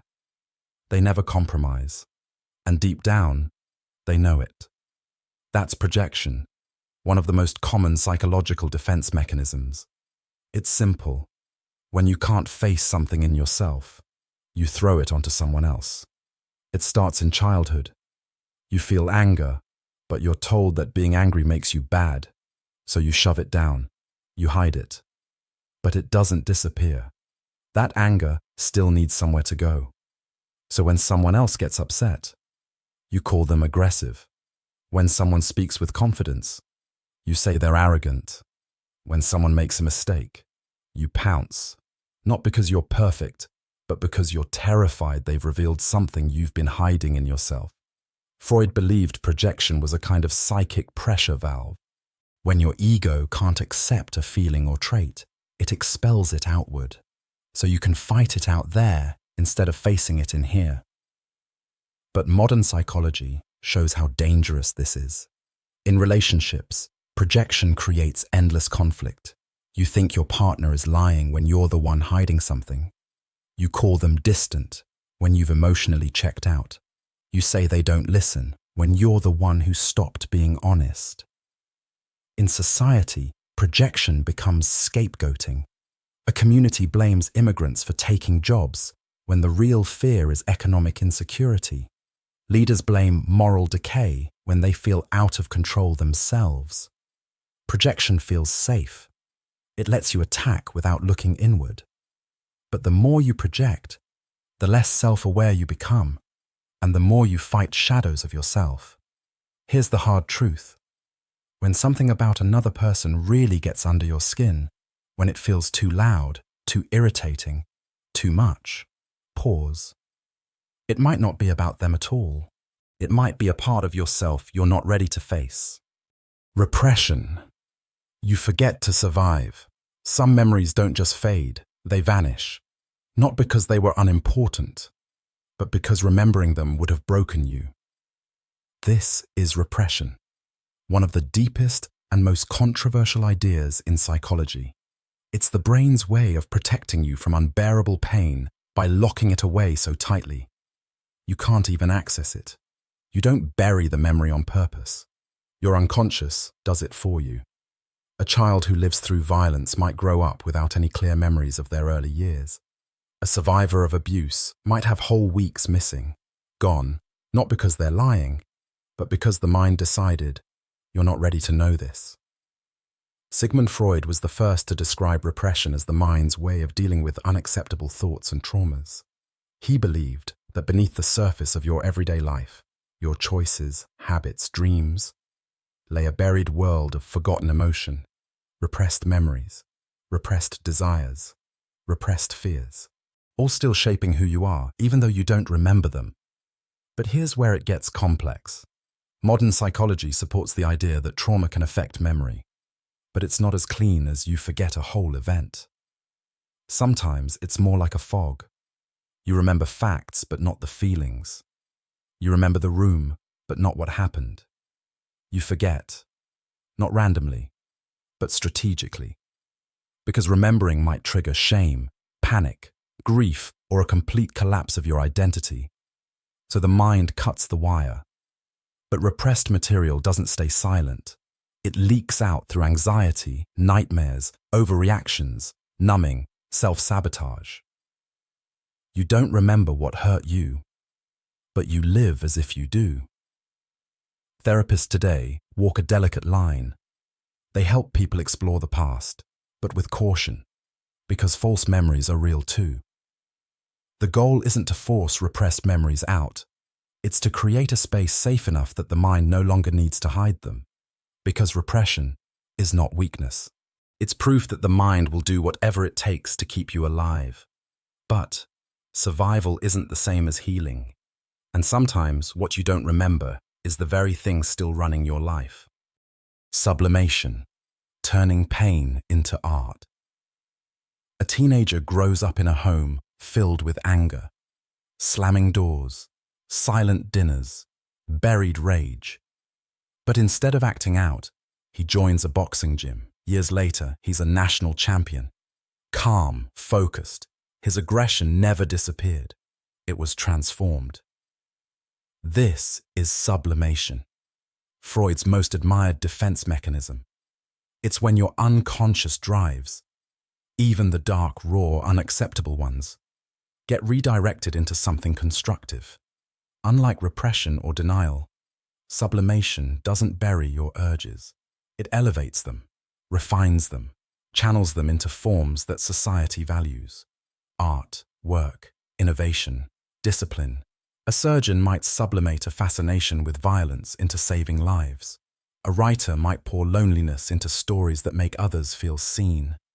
A comedian might take childhood shame and twist it into something strangers laugh at and understand. It's not just creativity, it's emotional alchemy. Freud believed sublimation was the reason civilization exists. We take our base instincts, sexual desire, aggression, fear, and instead of destroying each other with them, we build cathedrals, poems, scientific theories, symphonies. But here's what makes it so powerful. It doesn't erase the pain. It uses it. Unlike repression, which buries trauma and lets it rot, sublimation gives pain a job. And that job often turns it into beauty. Modern psychologists see this everywhere. Trauma survivors who become therapists, victims who become advocates, addicts who become healers. It's not just about redemption, it's about direction. Because suffering, when left unspoken, metastasizes. But when given form, in words, movement, music, design, it becomes part of the world, understandable, shareable, human. Sublimation is why some of the most creative people have the darkest pasts. Not in spite of their pain, but because of it. They didn't escape their demons. They put them to work. Compensation. You become what you lack. Why does the smallest kid on the team train the hardest? Why does the shyest person become the most theatrical on stage? Why does the kid who grew up poor obsess over luxury as an adult? Sometimes, your greatest strength doesn't come from who you are. It comes from what you were missing. This is compensation, the psychological process of making up for a perceived weakness, loss, or inadequacy by developing a strength in another area. It's not a trick. It's a strategy, one your mind uses to survive, succeed, and sometimes even shine.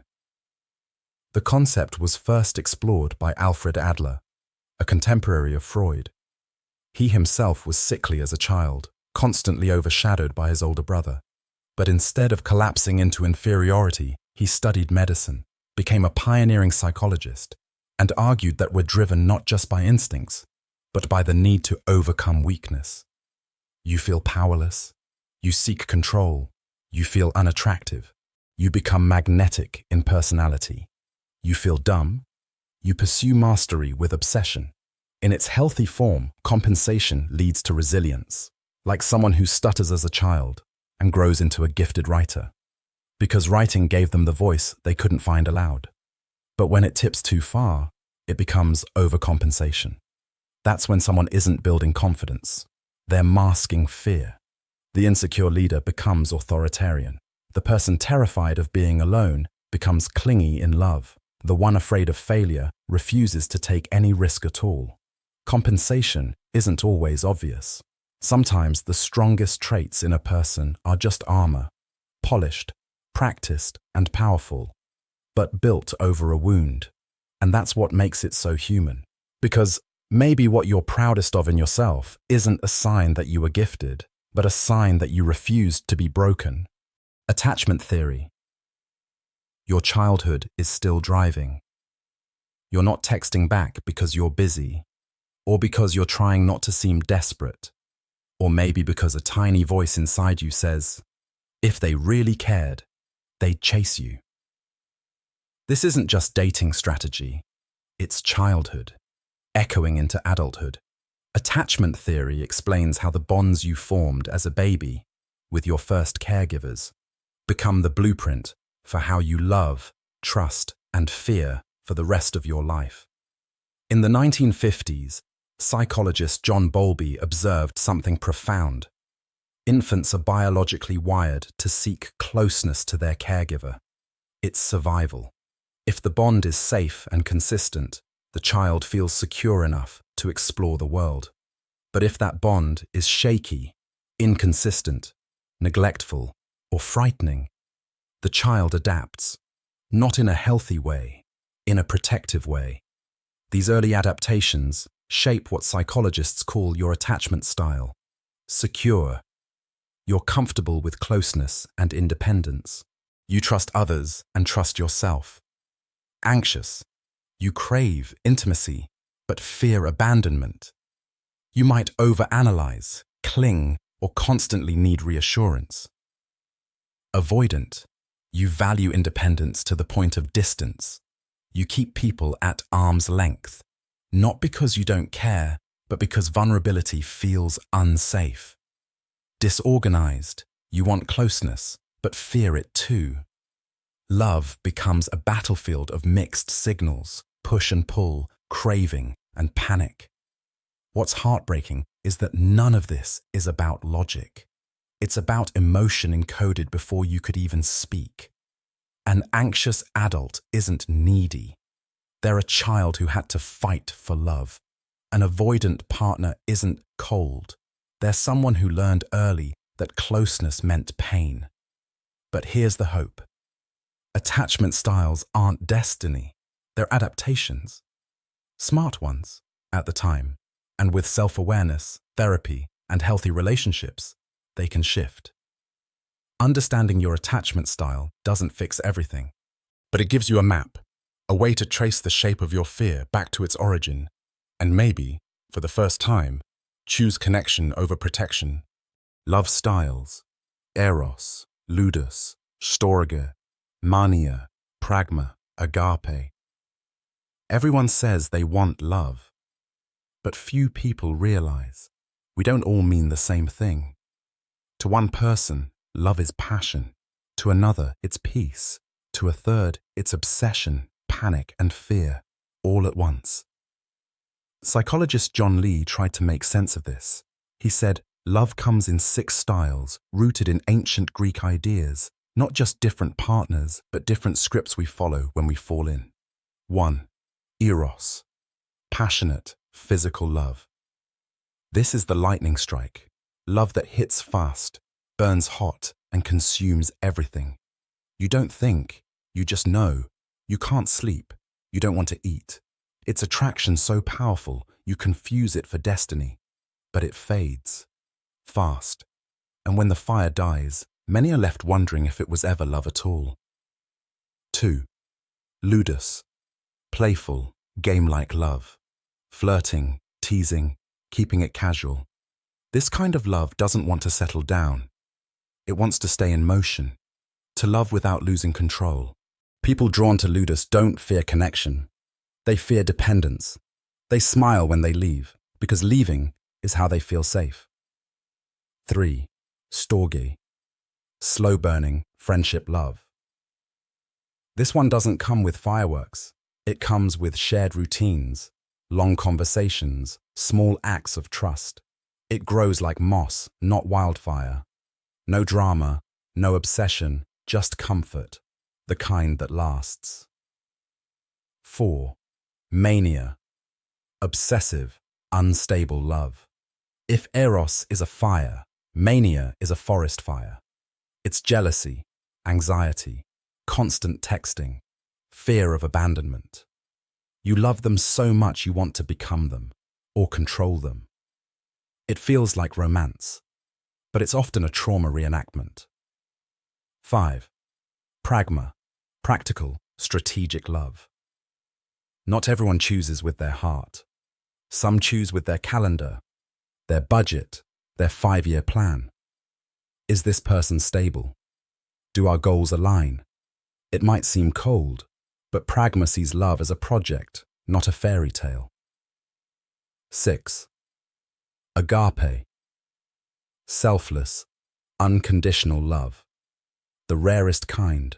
Love that gives without keeping score. That forgives, that stays, that doesn't need to win. It's idealized, but when real, it's what makes people say, they changed me. Here's the secret. Most people don't live in just one style. They shift, blend, evolve. But love becomes dangerous when you don't know your own script. When you think your mania is their eros. When your pragma kills their eros. When your ludus breaks their storge. Knowing how you love doesn't guarantee happy endings, but it might stop you from calling dysfunction fate Because love isn't one thing, it's 6 languages. And sometimes we spend years chasing someone who simply doesn't speak ours. Sternberg's triangular theory of love: intimacy, passion, commitment. You meet someone, it's electric. You talk for hours, touch for minutes, and it feels like nothing else matters. But a year later, you're roommates with benefits, or worse, strangers with shared bills. So, what happened? Psychologist Robert Sternberg said, real love isn't made of magic. It's built from 3 invisible forces, like the corners of a triangle. Intimacy, the emotional core, not just closeness, but safety. The feeling that you can be fully seen and still held. It's the deep talks, the shared inside jokes, the you get me moments. Passion, the spark, that magnetic pull. The hunger, the electricity when your eyes meet across the room. It's not just sex, it's wanting. Commitment, the decision, not the butterflies, not the late night calls. The choice to stay, especially when the feeling fades. Now here's where it gets real. Most relationships don't have all 3. Some start with passion but burn out fast. Some have intimacy but no heat. Some last out of habit, not love, all commitment, nothing else. Sternberg mapped these into different kinds of love: infatuation, passion only, intense but hollow, companionate, intimacy and commitment but no fire, fatuous, passion and commitment, rushed, reckless, unstable, and the rarest, consummate love, all 3 corners strong. But here's the hard part. You don't find the perfect triangle. You have to build it, piece by piece, together. That means nurturing the quiet parts, reigniting the spark that got buried in bills, choosing each other when it's inconvenient, when you're tired, when the romance fades. Love isn't a fairy tale. It's geometry. And if your relationship feels off, it's probably because one corner went missing. Equity theory. Relationships must feel fair. 2 people are in love. They laugh, share secrets, sleep beside each other every night. From the outside, everything looks fine. But inside, one of them is quietly keeping score. I always listen to your problems, but you never ask about mine.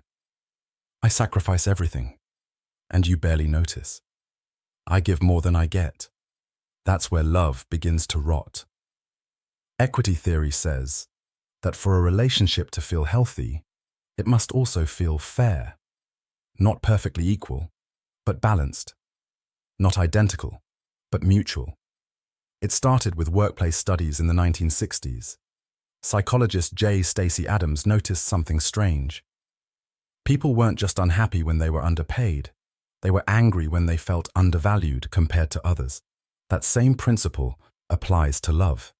If one partner constantly gives more, emotionally, financially, physically, and doesn't feel that effort returned in kind, resentment grows, quietly, relentlessly. Even generous people have limits. You might say, I don't mind doing everything, but eventually, the imbalance poisons the affection. And here's the paradox. Even over-benefited partners feel guilty. When you're getting more than you give, you may start to feel anxious, ashamed, or disconnected, like you're not really in the relationship, just benefiting from it. Equity isn't about splitting every task 50-50. It's about each person feeling like their contributions, whether it's time, love, money, or emotional labor, are recognized, respected, and reciprocated. When things feel unfair, couples tend to do one of 3 things. Restore balance by communicating, renegotiating, reconnecting. Withdraw emotionally, sexually, mentally. Blame, turning resentment into fights. The healthiest relationships aren't the ones with the perfect spreadsheet. They're the ones where both people feel, you do the same for me. Because at its core, love isn't just about giving. It's about feeling like what you give matters.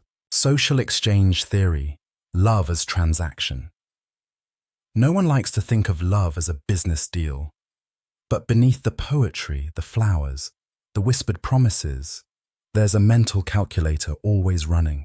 It tracks what you give, what you get, what it costs you to stay, what it might cost you to leave. This is social exchange theory, the idea that every relationship, even the most romantic, works like a kind of emotional economy.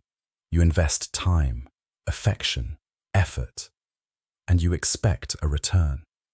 That return might not be material. It could be comfort, intimacy, protection, identity. But when the balance tips, when you feel like you're pouring into someone who's giving you almost nothing back, something breaks. You don't leave right away. You calculate, is this still worth it? Psychologist George Homans helped shape this theory in the 1950s. He noticed that people behave in relationships much like they do in markets, seeking maximum reward with minimum cost. Even kindness can become transactional, a way of keeping connection alive, not just expressing feeling. And it's not cynical, it's survival. We stay in relationships when the perceived benefits outweigh the costs, and we leave when the emotional debt becomes too great to ignore. That's why people sometimes stay in relationships that look miserable from the outside. Because even a broken relationship can offer something they fear losing: status, security, routine, or the avoidance of loneliness. But this theory also explains why love thrives when both people invest. The more you give and see that giving returned, the more valuable the relationship becomes. Think of it like compound interest. Small gestures, multiplied over time, build trust. Neglect, multiplied over time, builds doubt. The math of love isn't cold, but it is constant. And if you're wondering whether someone is really in it with you, you probably already feel the imbalance. Because love doesn't need to be profitable, but it does need to feel fair, or the emotional bank account eventually hits zero. Interdependence theory. You shape each other. You think you're making your own choices, but the way you talk, the way you argue, how safe you feel being honest, all of it is being shaped day by someone else. Interdependence. Theory says that love isn't just about what two people bring into a relationship. It's about what they become together.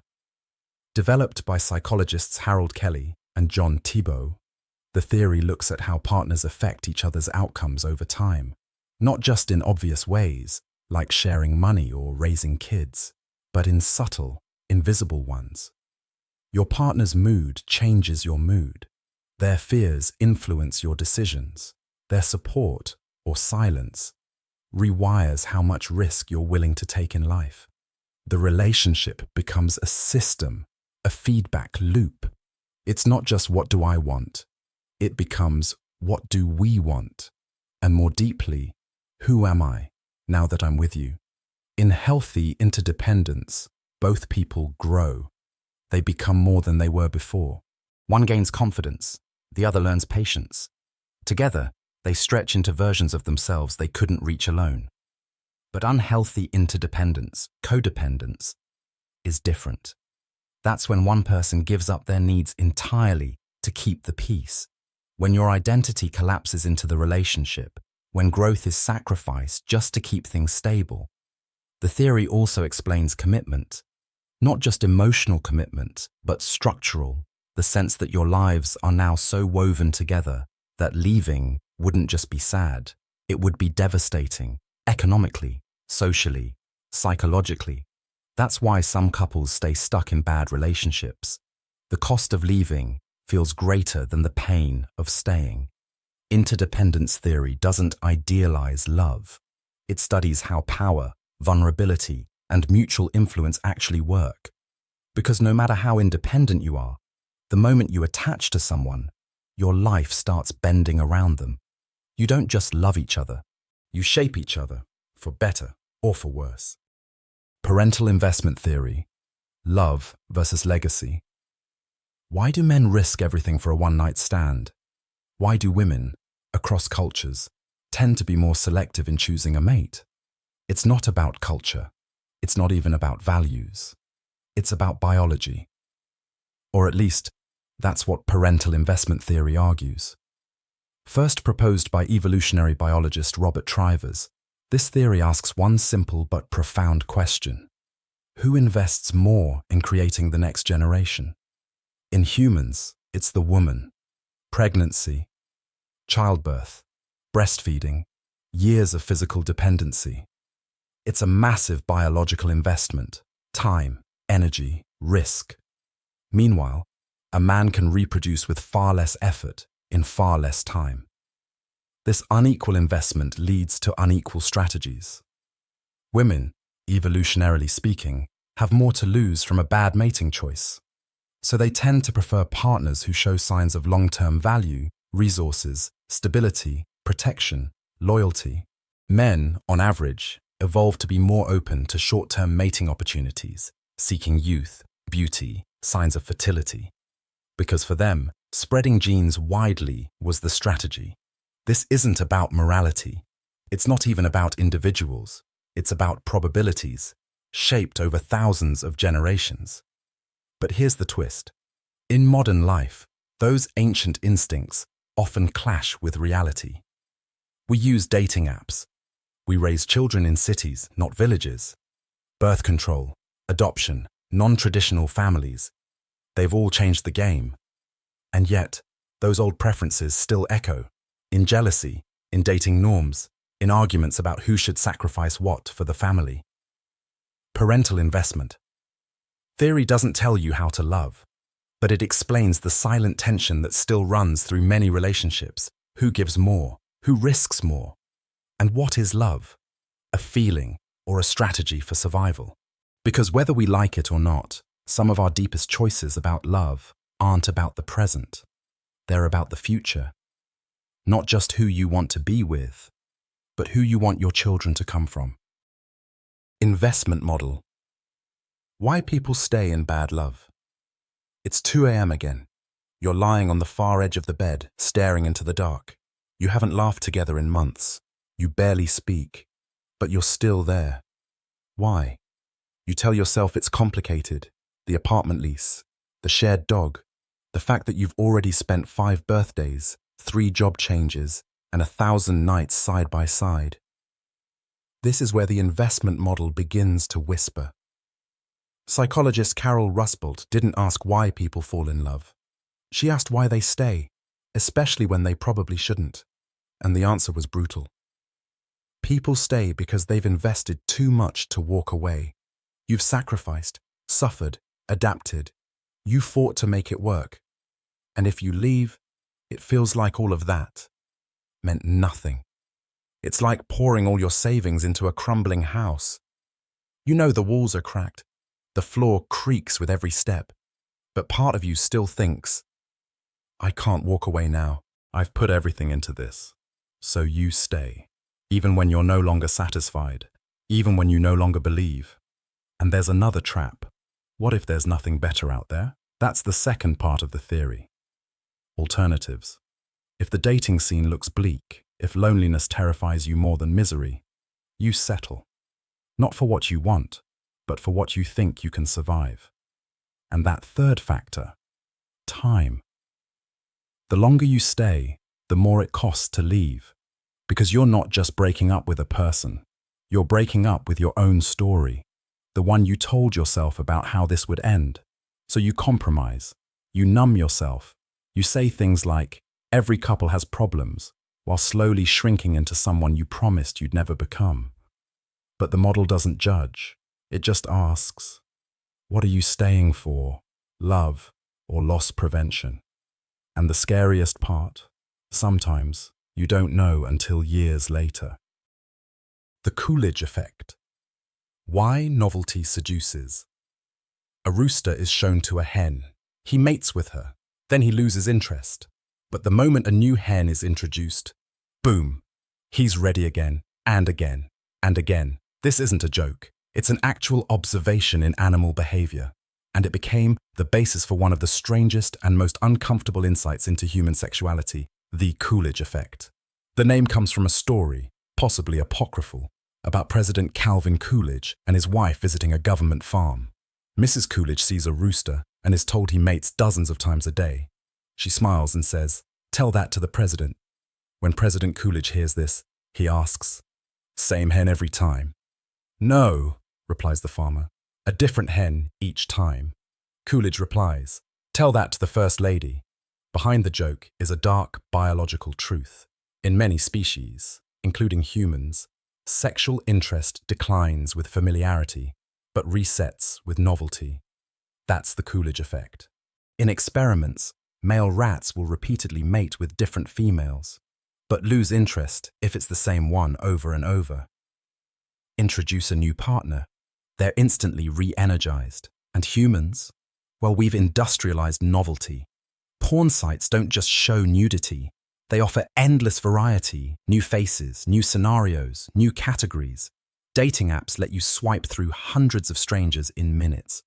You can be in bed with someone you love and still crave a body you'll never meet. This isn't about morality, it's about dopamine, the brain chemical that rewards surprise, not repetition. Long-term love often requires depth, safety, routine, but desire thrives on risk, mystery, and the unfamiliar. And the Coolidge effect explains why sustaining both in one relationship is so hard. This doesn't mean love is doomed, but it does mean if you want passion to last, you can't just depend on comfort. You have to fight for novelty inside the familiar, or the brain will start looking for it elsewhere. And it won't even feel like cheating. It'll feel like biology. False memory syndrome. You remember what never happened. In the early 1990s, a wave of parents were accused by their adult children of horrific abuse, memories that, according to the children, had been repressed for decades and only recently recovered through therapy. Some of those stories were true, but some were entirely invented, not by malice, but by memory itself. This is false memory syndrome, when a person vividly remembers something that never actually occurred, not just vaguely, but with detail, conviction, and emotional weight. Psychologist Elizabeth Loftus spent decades proving just how easy it is to implant false memories. In one experiment, she told participants about 3 real events from their childhood, and 1 fake one. You got lost in a shopping mall as a kid. At first, they denied it, but after a few interviews, many began to remember it. The panic, the strangers, even details that had never been suggested. Their minds didn't just accept the false story, they built it. This doesn't make people weak or gullible. It makes them human. Your brain fills in gaps. When you're told something repeatedly, especially by someone you trust, your mind starts stitching fragments of emotion and imagination together until it feels like truth. False memories often emerge in highly suggestive environments. Therapy sessions, group interventions, or even intense spiritual retreats. They're fueled by leading questions, hypnosis, or strong emotional reinforcement. And once the memory feels real, it is real, at least psychologically. Victims will cry over events that never happened.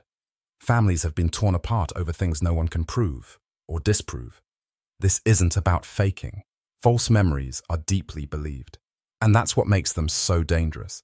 Because if you can misremember trauma, you can misremember anything, even the core story you tell yourself about who you are and what's been done to you.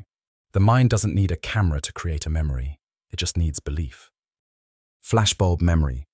Trauma burns it in. You remember where you were, the light in the room, the exact words someone said. Moments like 9/11, a breakup, a death. They carve themselves into your brain. Psychologists call this a flashbulb memory, a sudden, vivid snapshot of the moment you heard something life-changing. It's not just what happened. It's where you were, who you were with, what you felt. The term was coined in 1977 by Roger Brown and James Kulik, who found that emotionally intense news, especially surprise tragedies, created long-lasting, vivid memories. But here's the twist. These memories feel perfect, but they're not. After the Challenger disaster, Researchers asked people to describe how they learned about it. When asked again years later, most gave completely different answers, even though they were convinced they were right. Emotion acts like glue, but only for the feeling of the memory, not always the facts. Flashbulb memories are powerful because they mark the rupture, the exact second your world changed. Even if the details shift, the intensity stays. They're not just memories, they're psychological landmarks. Places in time your mind returns to, again and again, to remember who you were before everything changed. Repressed memories. Hidden, not gone. A child endures something too painful to understand. They grow up with gaps in their story, a strange fear, a recurring nightmare, a memory that feels like it belongs to someone else. This is the idea behind repressed memories, that the mind can bury trauma so deeply that the person no longer remembers it at all. The theory began with Sigmund Freud, who believed that the unconscious protects us by sealing off unbearable memories, not deleted, just locked away, still there, still shaping your behavior, your emotions, your identity. People who believe they've recovered repressed memories often describe it like a wave crashing through them, a random image, a smell, a sound, suddenly unlocking something long forgotten. But here's where it gets controversial. Can memories really be repressed and then accurately recovered? Or are they, as some researchers argue, constructed, shaped by suggestion, emotion, or therapy itself? The truth is, some memories of trauma are forgotten and later remembered, but memory is fallible. Highly emotional events aren't always stored perfectly, and recovering them years later comes with risk. Still, the effects of repression, real or not, can feel devastating.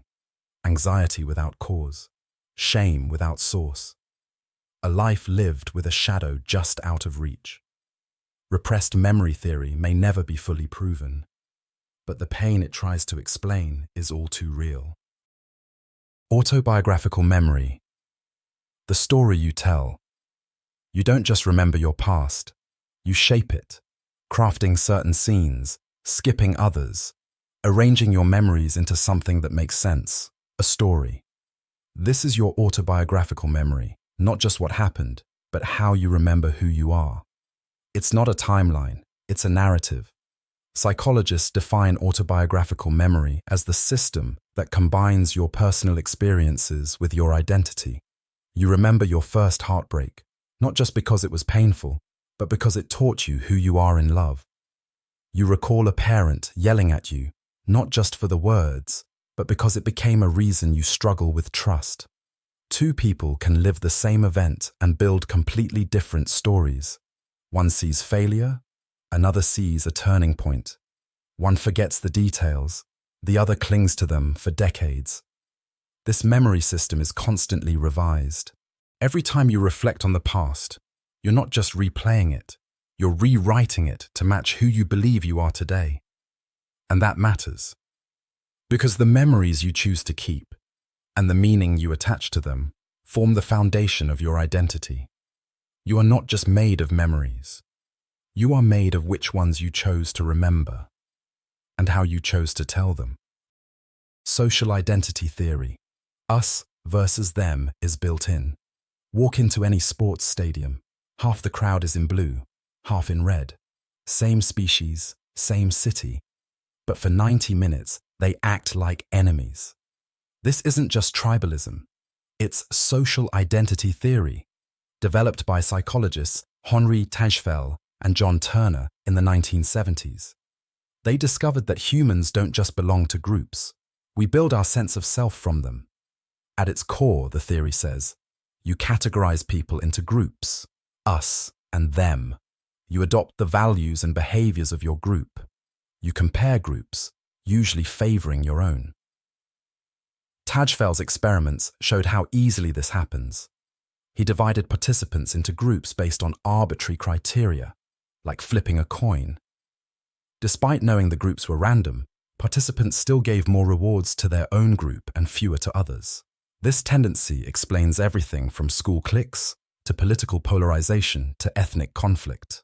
Once we identify with a group, our brain simplifies. We are good, they are bad. But it's not all negative. Group identity also fuels solidarity, cooperation, and belonging. The challenge is seeing when us versus them thinking turns from unity into division.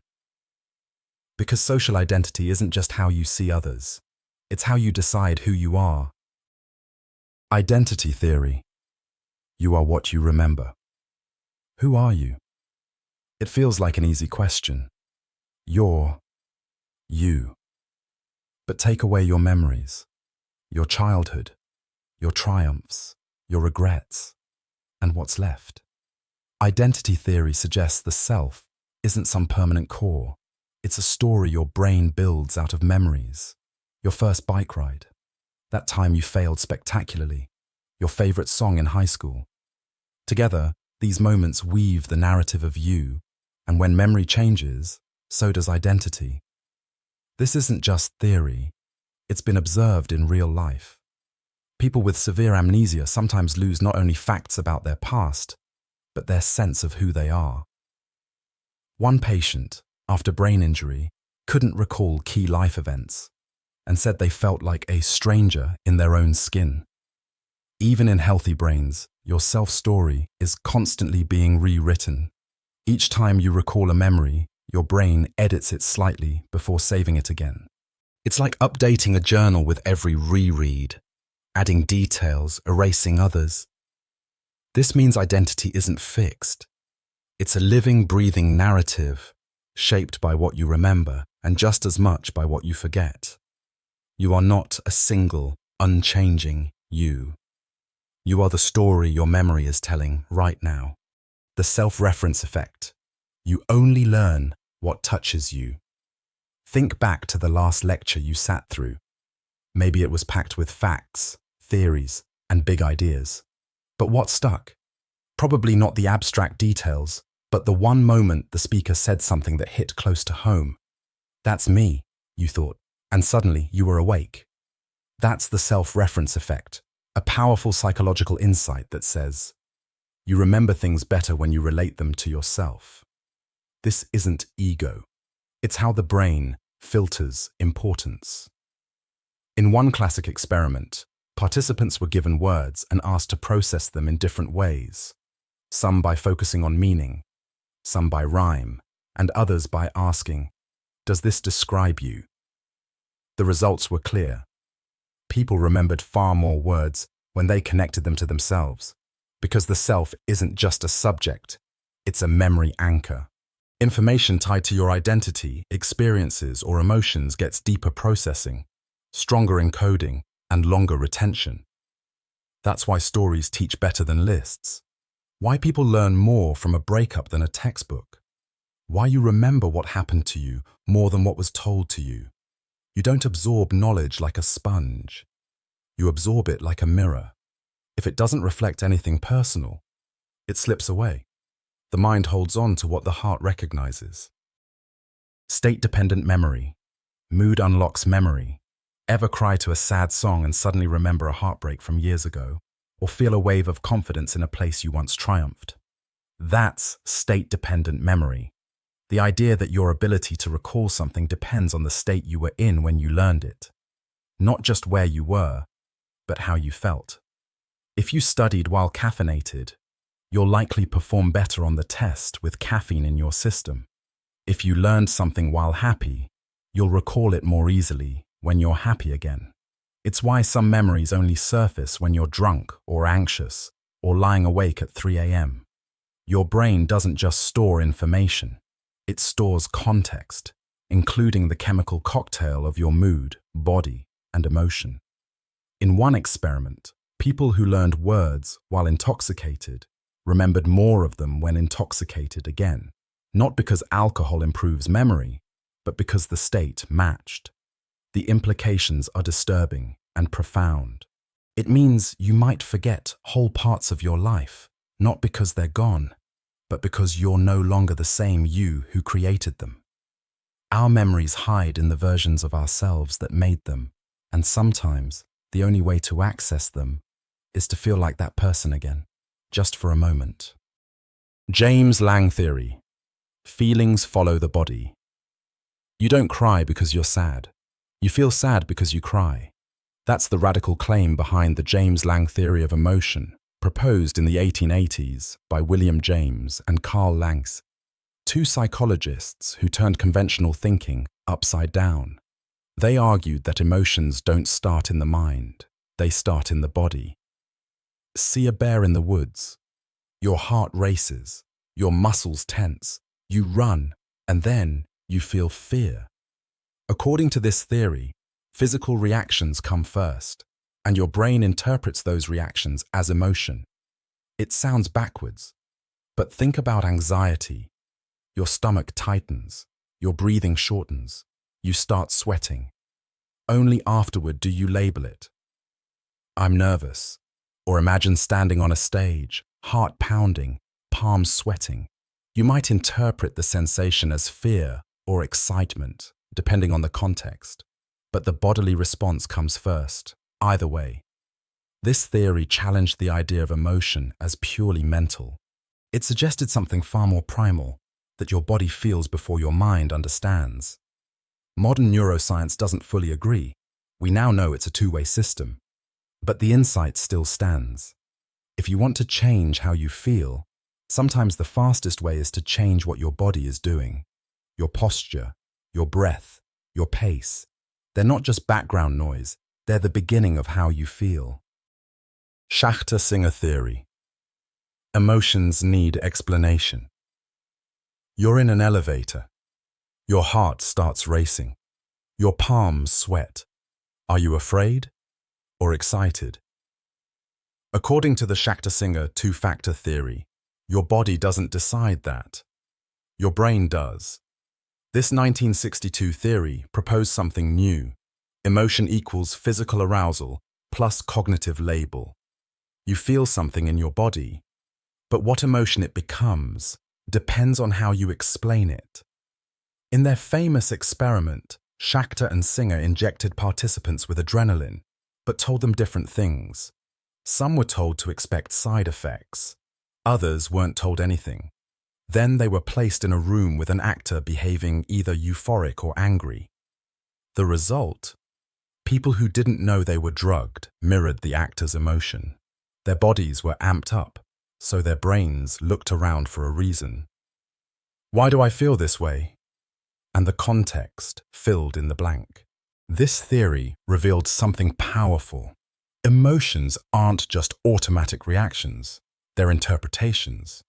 Your body might feel the same during fear, excitement, or even anger. But how you explain that arousal, who you're with, what just happened, what you believe, can turn the same heartbeat into completely different feelings. In other words, you don't just feel what your body tells you. You feel what your mind decides to believe. Actor-observer bias. You judge differently than you act. Imagine watching a stranger trip on the sidewalk. You think they're clumsy, not paying attention. But when you trip, the pavement was uneven. Anyone would have stumbled.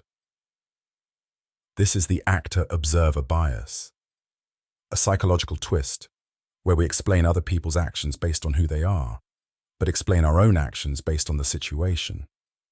The term was coined by psychologists Edward Jones and Richard Nisbett in 1971. They argued that the difference comes down to perspective. When you watch someone else, you see their actions, not their circumstances.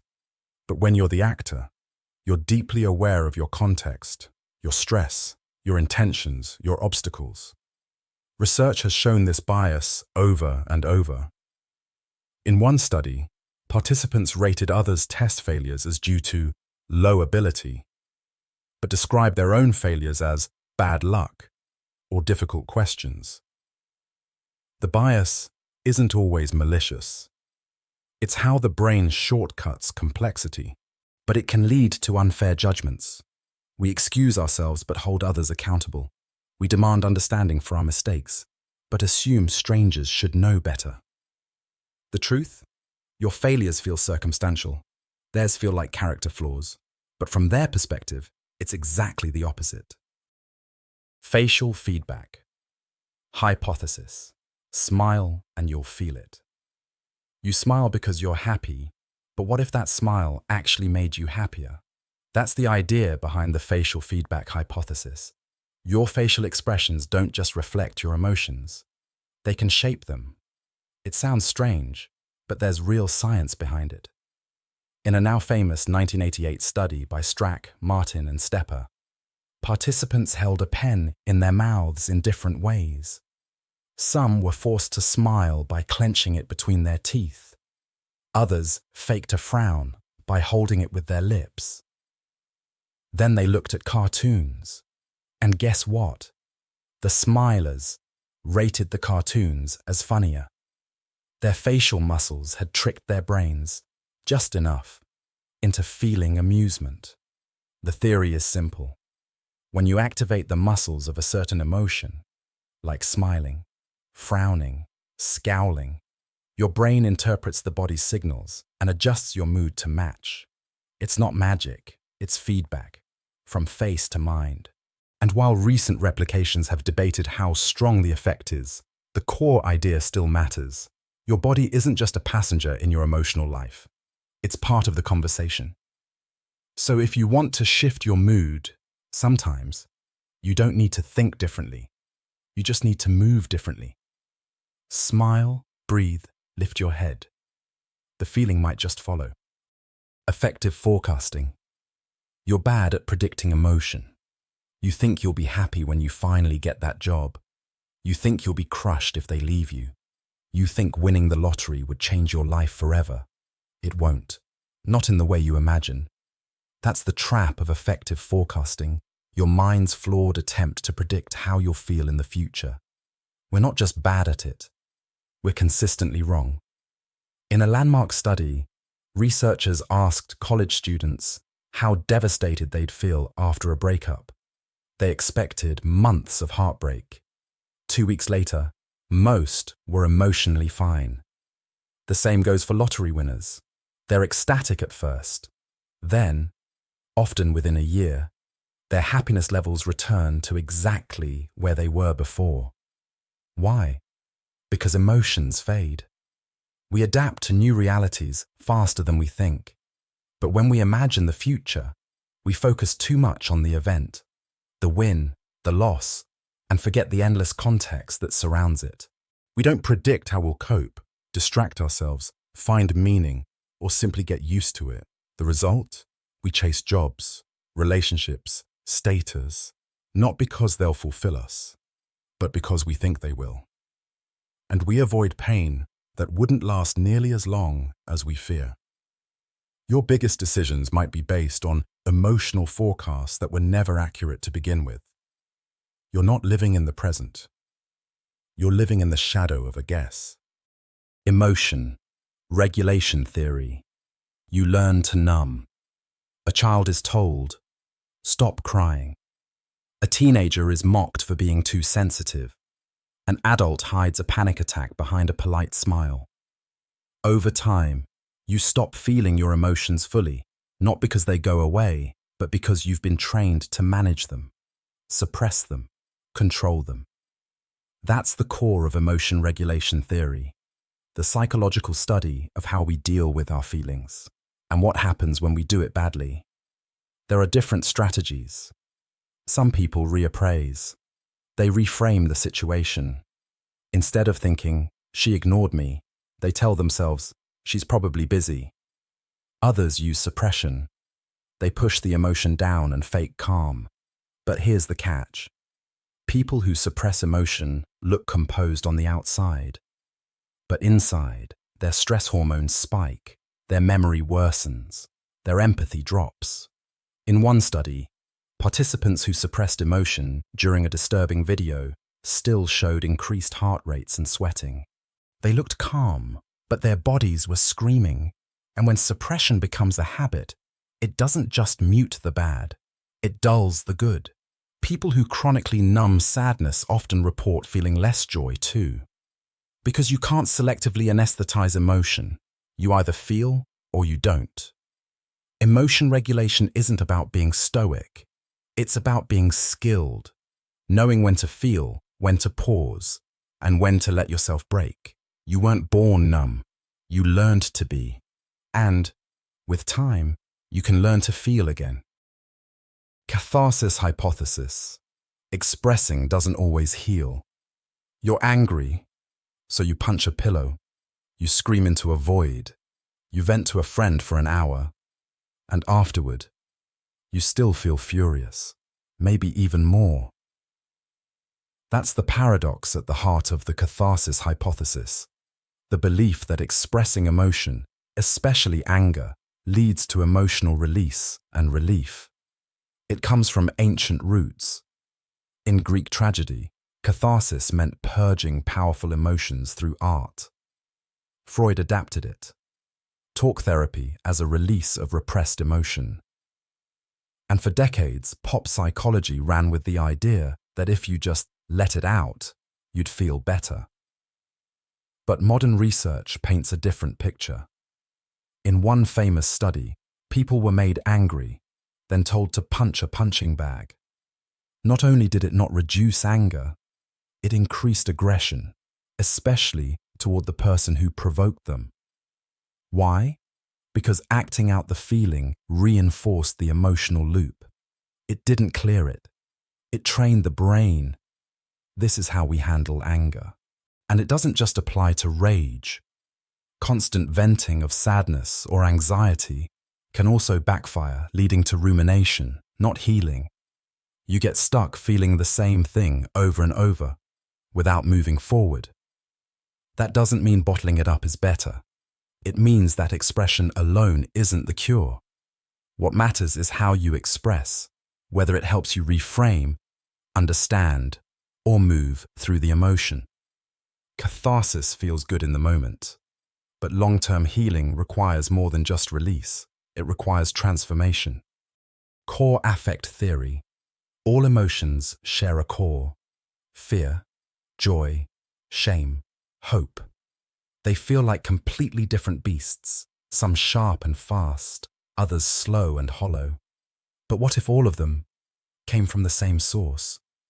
According to core affect theory, every emotion you've ever felt can be described using just two simple ingredients: valence. Is it pleasant or unpleasant? Arousal. Is it energizing or calming? That's it. These two axes, how good or bad something feels, and how active or passive it makes you, combine to form the core affect, your brain's raw emotional signal. Think of it like a mood map. Excitement, high arousal, high pleasure. Anger, high arousal, low pleasure. Calm, low arousal, pleasant. Depression, low arousal, unpleasant. Everything you feel, envy, awe, disgust, nostalgia, is layered on top of that core. The complexity comes from memory, culture, beliefs, interpretation. But underneath, it's just your nervous system reacting to the world. This theory reframes emotion from a mysterious force to a biological compass. Your body reads signals constantly, then your brain labels them. You feel a racing heart and sour stomach. Is it fear? Guilt? Anticipation? Your context decides. But the physical core is the same. And here's what's disturbing. You can mislabel that core. You might feel in love when it's just adrenaline. You might call it gut instinct when it's just caffeine and dread. We like to think we understand our emotions, but often we're just narrating a signal we didn't fully comprehend. Your feelings are real, but they might not be what you think they are. Misattribution of arousal. Wrong feeling, wrong source. You go on a first date. It's going well. You're walking across a suspension bridge, high above a canyon. Your heart races, your palms sweat, your breath quickens. And you think, I must really like this person. But you've just fallen for one of psychology's sneakiest tricks: misattribution of arousal. In a famous 1974 study, Researchers had men cross either a stable bridge or a shaky, swaying one. At the end, an attractive woman handed them her number. The men who crossed the scary bridge were far more likely to call her later. Why? Because their bodies were in a state of heightened arousal, adrenaline, fear, excitement, and they unconsciously blamed those feelings on the woman. Their hearts were pounding from danger, but their minds interpreted it as attraction. This phenomenon shows how easily we confuse where our emotions come from. It's not just about romance. You might feel irritable because you're hungry, but snap at your partner instead. You might mistake stage fright for incompetence, or assume you hate your job, when really, you just haven't slept in days. We believe emotions are truthful, but emotions are noisy signals, and the brain is terrible at tracing them back to the right cause. This has terrifying implications. You could build an entire relationship, make a life-changing decision, or destroy something you care about, all based on a feeling that came from somewhere else. Your emotions are real, but the stories you attach to them, they might be completely wrong. Moral Foundations Theory. Your ethics are wired. Why do good people disagree so bitterly about what's right? Why does one group fight for individual freedom while another fights for loyalty to tradition? This is where Moral Foundations Theory comes in. Developed by psychologists Jonathan Haidt and Craig Joseph, it suggests that human morality isn't built on one universal principle, but on multiple innate foundations shaped by evolution. The theory identifies at least 6 core moral pillars: care, harm, protecting others, valuing kindness, fairness/cheating, justice, equality, reciprocity, loyalty, betrayal, standing by your group or nation, authority, subversion, respect for hierarchy and rules, sanctity, degradation, protecting purity, avoiding disgust, liberty/oppression, resisting domination, and valuing autonomy. Cultures and political groups weigh these differently. Liberals tend to prioritize care and fairness. Conservatives tend to value all 6 more evenly, especially loyalty, authority, and sanctity. This isn't about who's right. It's about understanding that morality is not a single scale. It's a multidimensional map. And here's the unsettling part. Most moral judgments aren't rational calculations. They're intuitive flashes, gut feelings your brain later justifies with reason. Your ethical compass feels like pure logic, but much of it was wired long before you had a choice. Mood-Congruent Memory. Sadness feeds itself. Have you noticed how, when you're sad, the past seems to rewrite itself? Every breakup, failure, and betrayal rises to the surface, as if your brain is trying to prove things were always this bad. This isn't just your imagination. It's a phenomenon called mood-congruent memory, first described by cognitive psychologists in the 1980s. The theory comes from research on how emotional states act as retrieval cues in memory networks. Here's how it works. Memories aren't stored in isolation. They're encoded with emotional tags.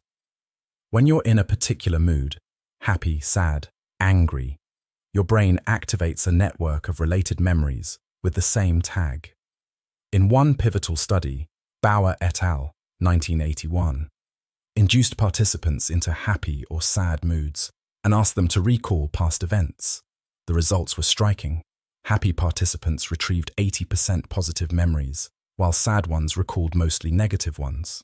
Even neutral events were remembered as either slightly positive or slightly negative, depending on the mood. This isn't just trivia. It has real-world consequences. In depression, it fuels a feedback loop. Sadness triggers sad memories, which deepen the sadness, which triggers even more of them.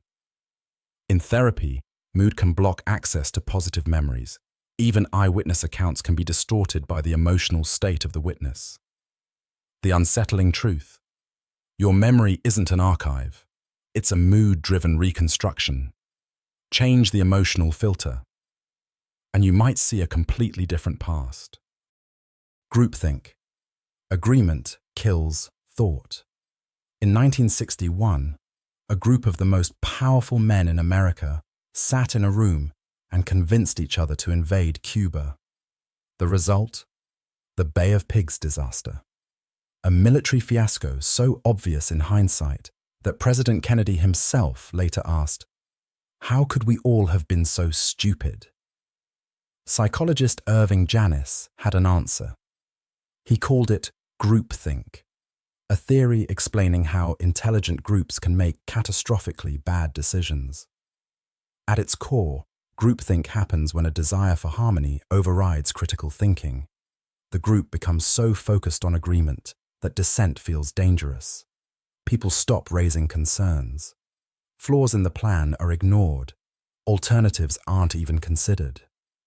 Janis identified key symptoms: illusion of invulnerability. We can't fail. Self-censorship. Members silence doubts. Pressure to conform. Critics are seen as disloyal. Mind guards. Individuals shield the group from dissenting information. He found evidence of this in historical tragedies, the Bay of Pigs invasion, the Challenger disaster, where engineers' warnings about O-ring failures were dismissed to maintain consensus. Even in corporate collapses like Enron, where internal criticism was crushed by a culture of winning. Groupthink isn't just history. It happens in workplaces, friend circles, even families. Whenever disagreement is punished, bad ideas grow unchecked. And the danger isn't stupidity. It's smart people convincing each other to stop thinking. Bystander Effect. You wait for someone else. In 1964, Kitty Genovese was stabbed outside her New York apartment. She screamed for help.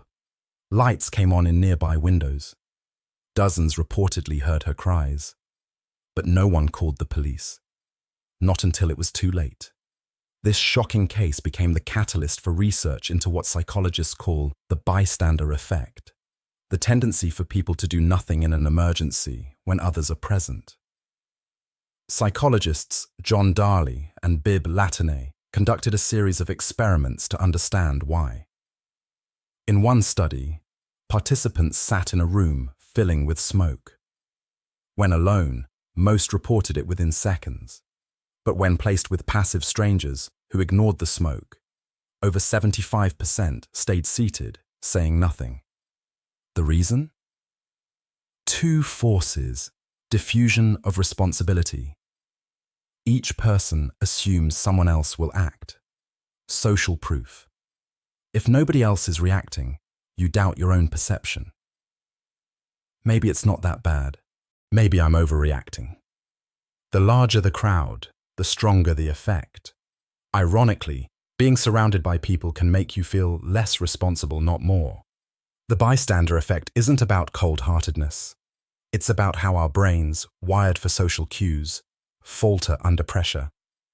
And unless someone breaks the spell first, everyone stays silent. Together. De-individuation. The mob erases you. Picture a protest that turns violent. People smashing windows, setting fires, shouting things they'd never say alone. Later, some can't explain it. It didn't feel like me. This is de-individuation, a psychological state where individuals in a crowd lose their sense of personal identity and responsibility. The concept was pioneered by Gustave Le Bon in the late 19th century, and later developed by social psychologists like Philip Zimbardo. They noticed that anonymity, group size, and heightened arousal can dissolve normal self-restraint. In Zimbardo's famous 1970 study, participants dressed in hoods and robes were more likely to administer electric shocks to others than those wearing name tags. The disguise gave them a sense of invisibility, and their moral compass faltered. Why does this happen?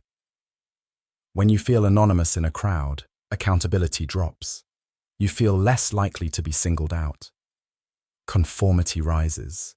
You take on the group's emotions: fear, anger, euphoria. Self-awareness fades. You stop seeing yourself as I and start acting as we. This isn't just theory. It's why peaceful crowds can turn into riots, why online anonymity fuels trolling and cruelty, and why ordinary people can commit atrocities under the cover of uniforms or masks. De-individuation doesn't erase morality. It blurs it until you can't tell where you end and the crowd begins. Social loafing.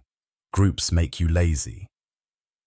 Ever been part of a group project where one or two people carried the weight while the rest coasted? You're not imagining it. This is social loafing. The tendency for individuals to put in less effort when working in a group than when working alone. The phenomenon was first demonstrated by Max Ringelmann, a French agricultural engineer in the 1880s. He had people pull on a rope, measuring their force. Individually, they pulled hard. But as more people joined, the average effort per person decreased significantly. Later experiments confirmed the effect across tasks: shouting, clapping, brainstorming. The bigger the group, the smaller the individual contribution. Why does this happen? Psychologists point to two key factors: diffusion of responsibility. Someone else will pick up the slack. Lack of accountability. Individual efforts blend into the group's performance. But social loafing isn't inevitable. It vanishes when tasks are individually assigned and visible. The group is small and cohesive. Members feel their contribution matters. This isn't just about laziness. It's about how anonymity within a group can shrink motivation. When no one can tell how hard you're working, many people stop trying. Ingroup bias. Loyalty, not logic. You're watching a heated argument online. Two strangers debating. One of them shares your political views. The other doesn't. Without realizing it, you start excusing the flaws in your side's argument and magnifying every mistake in theirs. This is ingroup bias, the tendency to favor members of your own group, often at the expense of fairness or objectivity. The concept grew out of social identity theory. Once you see yourself as part of a group, your brain prioritizes that group's success and cohesion. Even logic takes a backseat. In Tajfel's minimal group experiments, participants were randomly divided into meaningless groups, Group A and Group B. Despite knowing the groups were arbitrary, people still gave more points and rewards to their own group. They even accepted smaller total gains for everyone, as long as their group got slightly more than the other. Why? Psychologists believe this bias evolved to strengthen social bonds in early human tribes, but in modern life, it plays out in politics, sports, religions, workplaces. In-group bias explains why we forgive scandals in our team, but condemn them in rivals, why juries can show favoritism, why two people witnessing the same event see two completely different truths. This isn't just about others. Your brain does it too. Because deep down, belonging often feels safer than objectivity. Normative social influence. You conform to belong. Imagine sitting in a room with 7 other people. You're asked a simple question. Which line on this card matches the one on the other? The answer is obvious. But then, one by one, every person before you gives the wrong answer. When it's your turn, do you stick with what you see or go along with the group? In Solomon Asch's 1951 experiment, 75% of participants gave at least one wrong answer, not because they were unsure, but because they didn't want to stand out. This is normative social influence, the pressure to conform, not out of belief, but out of fear of rejection. You don't want to be the outsider. You don't want to risk embarrassment. Psychologists distinguish this from informational influence, where we conform because we think others know better. Normative influence isn't about truth. It's about belonging. In real life, this plays out everywhere. laughing at a joke you don't find funny, staying silent when you disagree in a meeting, dressing a certain way because everyone does. The human brain evolved in groups. For most of our history, rejection meant danger. Even now, social exclusion activates the same brain regions as physical pain. So we adapt, we blend in, not because we're weak, but because deep down, we're wired to survive through acceptance. Pluralistic ignorance. Everyone is faking. You're sitting in a lecture hall. The professor explains a complex concept. You're lost, completely lost. But no one else raises their hand, so you think, it must just be me. What you don't realize is that half the room feels the same way. This is pluralistic ignorance, a psychological phenomenon where people privately reject a norm, but go along with it because they believe everyone else accepts it. The term was first studied in the 1930s, but it remains disturbingly relevant. In classic research on alcohol use among college students, most students overestimated how comfortable their peers were with heavy drinking. Privately, they disapproved. Publicly, they conformed. The result? A culture where everyone acts out a standard no one truly supports. It happens everywhere. Students staying silent instead of asking questions. Teams pretending to agree with a bad idea. Communities tolerating harmful behaviors because it's just how things are. Why? Because we misread others' silence as consent. We assume they must believe in this, so I shouldn't speak up. Pluralistic ignorance reveals a painful truth. The norms we think are universal may actually be built on layers of private doubt, but no one dares to be the first to say it out loud. Attribution theory. You invent reasons. You see a coworker miss a deadline. You think, they're lazy, they just don't care. But when you miss a deadline, it's different. I had too much on my plate. The instructions weren't clear. Anyone would struggle. This is what attribution theory explores. Introduced by psychologist Fritz Heider, it asks, how do we explain people's behavior, and why do we so often get it wrong? When others fail or behave badly, we tend to assume it's about their character. They're disorganized, selfish, unmotivated. But when we fail, we blame circumstances. The system was flawed. We didn't have enough support. We were unlucky. This tendency is called the fundamental attribution error. In one famous experiment, participants read essays written by students arguing for or against Fidel Castro. Even when told the writers were assigned their positions, readers still believed the essays reflected their personal beliefs. Why? Because we see other people's actions, but not the invisible pressures shaping them. With ourselves, we see the pressures but forget how our actions look from the outside. The result? We create simple stories to explain the complex lives of others, stories that feel true but rarely are. Self-perception theory. You learn who you are by watching yourself. How do you know what you believe? How do you know what you feel? You might think you look inward, tapping into some deep inner truth. But according to psychologist Daryl Bem, you're often doing something much stranger. You're watching yourself like an outsider and inferring your own beliefs from your behavior. This is self-perception theory, proposed in 1972. It suggests that when your internal cues are weak or ambiguous, you observe your own actions and decide what they say about you. For example, you volunteer at a shelter. Later you think, I must care deeply about helping people. You find yourself laughing at someone's jokes and conclude, I guess I enjoy their company. Bem's insight was that self-knowledge often comes not from introspection, but from interpretation. The same way you interpret others. Evidence. In one famous study, participants who were paid $1 to write essays against their own beliefs later reported a shift in attitude, rationalizing, maybe I didn't disagree that much after all. Those paid $20 didn't change. They knew they'd only written the essays for the money. The unsettling implication. Your sense of identity may not be fixed. It's a narrative you build from your past actions. You don't just act because you believe. Sometimes, You believe because you acted. Existential psychology.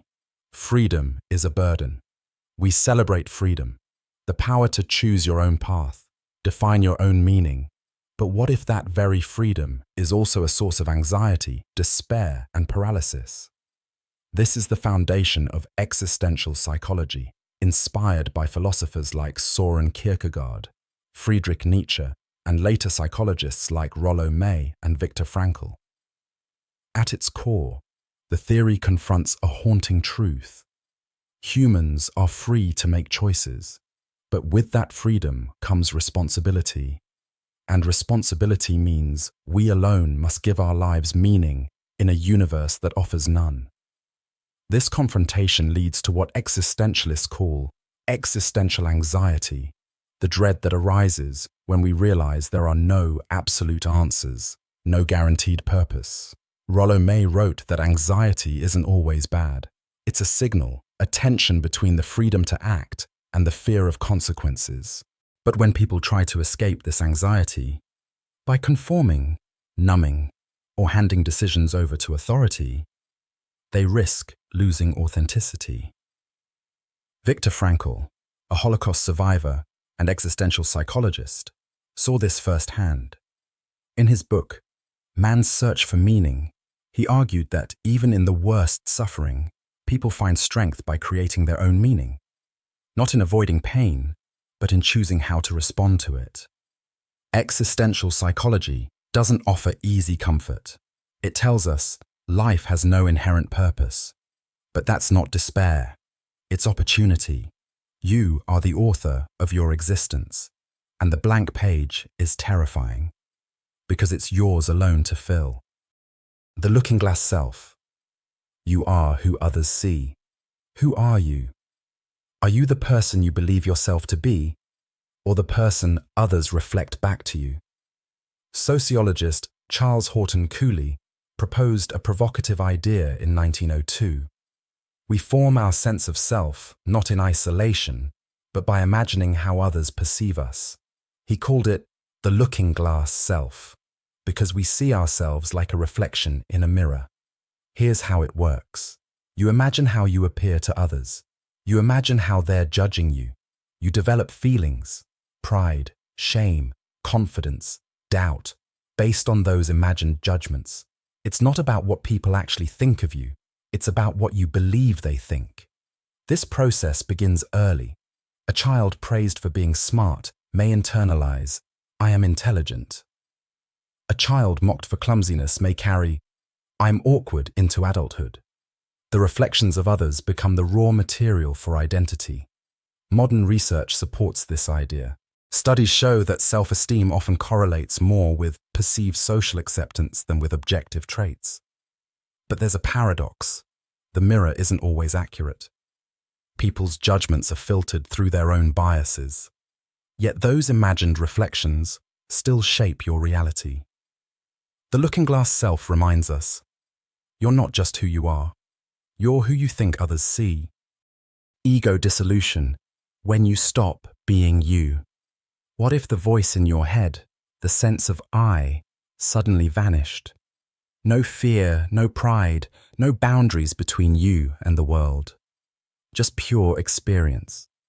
This is ego dissolution, a state where your sense of self temporarily dissolves. It's been reported during meditation, near-death experiences, and under the influence of psychedelics like LSD or psilocybin. Neuroscience offers clues to what's happening. Brain imaging studies show that during ego dissolution, activity in the default mode network, DMN, the brain region linked to self-referential thinking, decreases dramatically. This network normally stitches together memories, plans, and perceptions into the narrative of me. When it quiets, the boundaries between self and environment seem to fade. People describe it as both terrifying and transcendent. There was no me, just light, sound, and a feeling of being part of everything. Psychologists studying mindfulness have found similar, though gentler, effects. Deep meditation practices can weaken the illusion of a fixed self, revealing how thoughts and emotions arise and pass without an owner.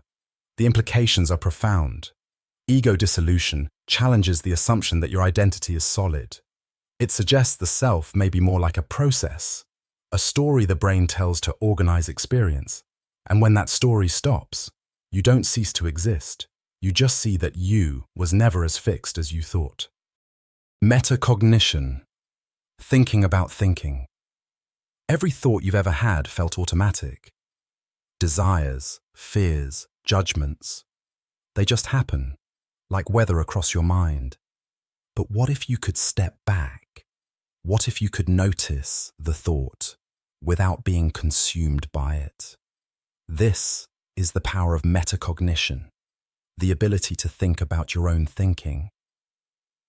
Coined by psychologist John Flavel in the 1970s, the concept describes how humans can monitor, evaluate, and even change their mental processes.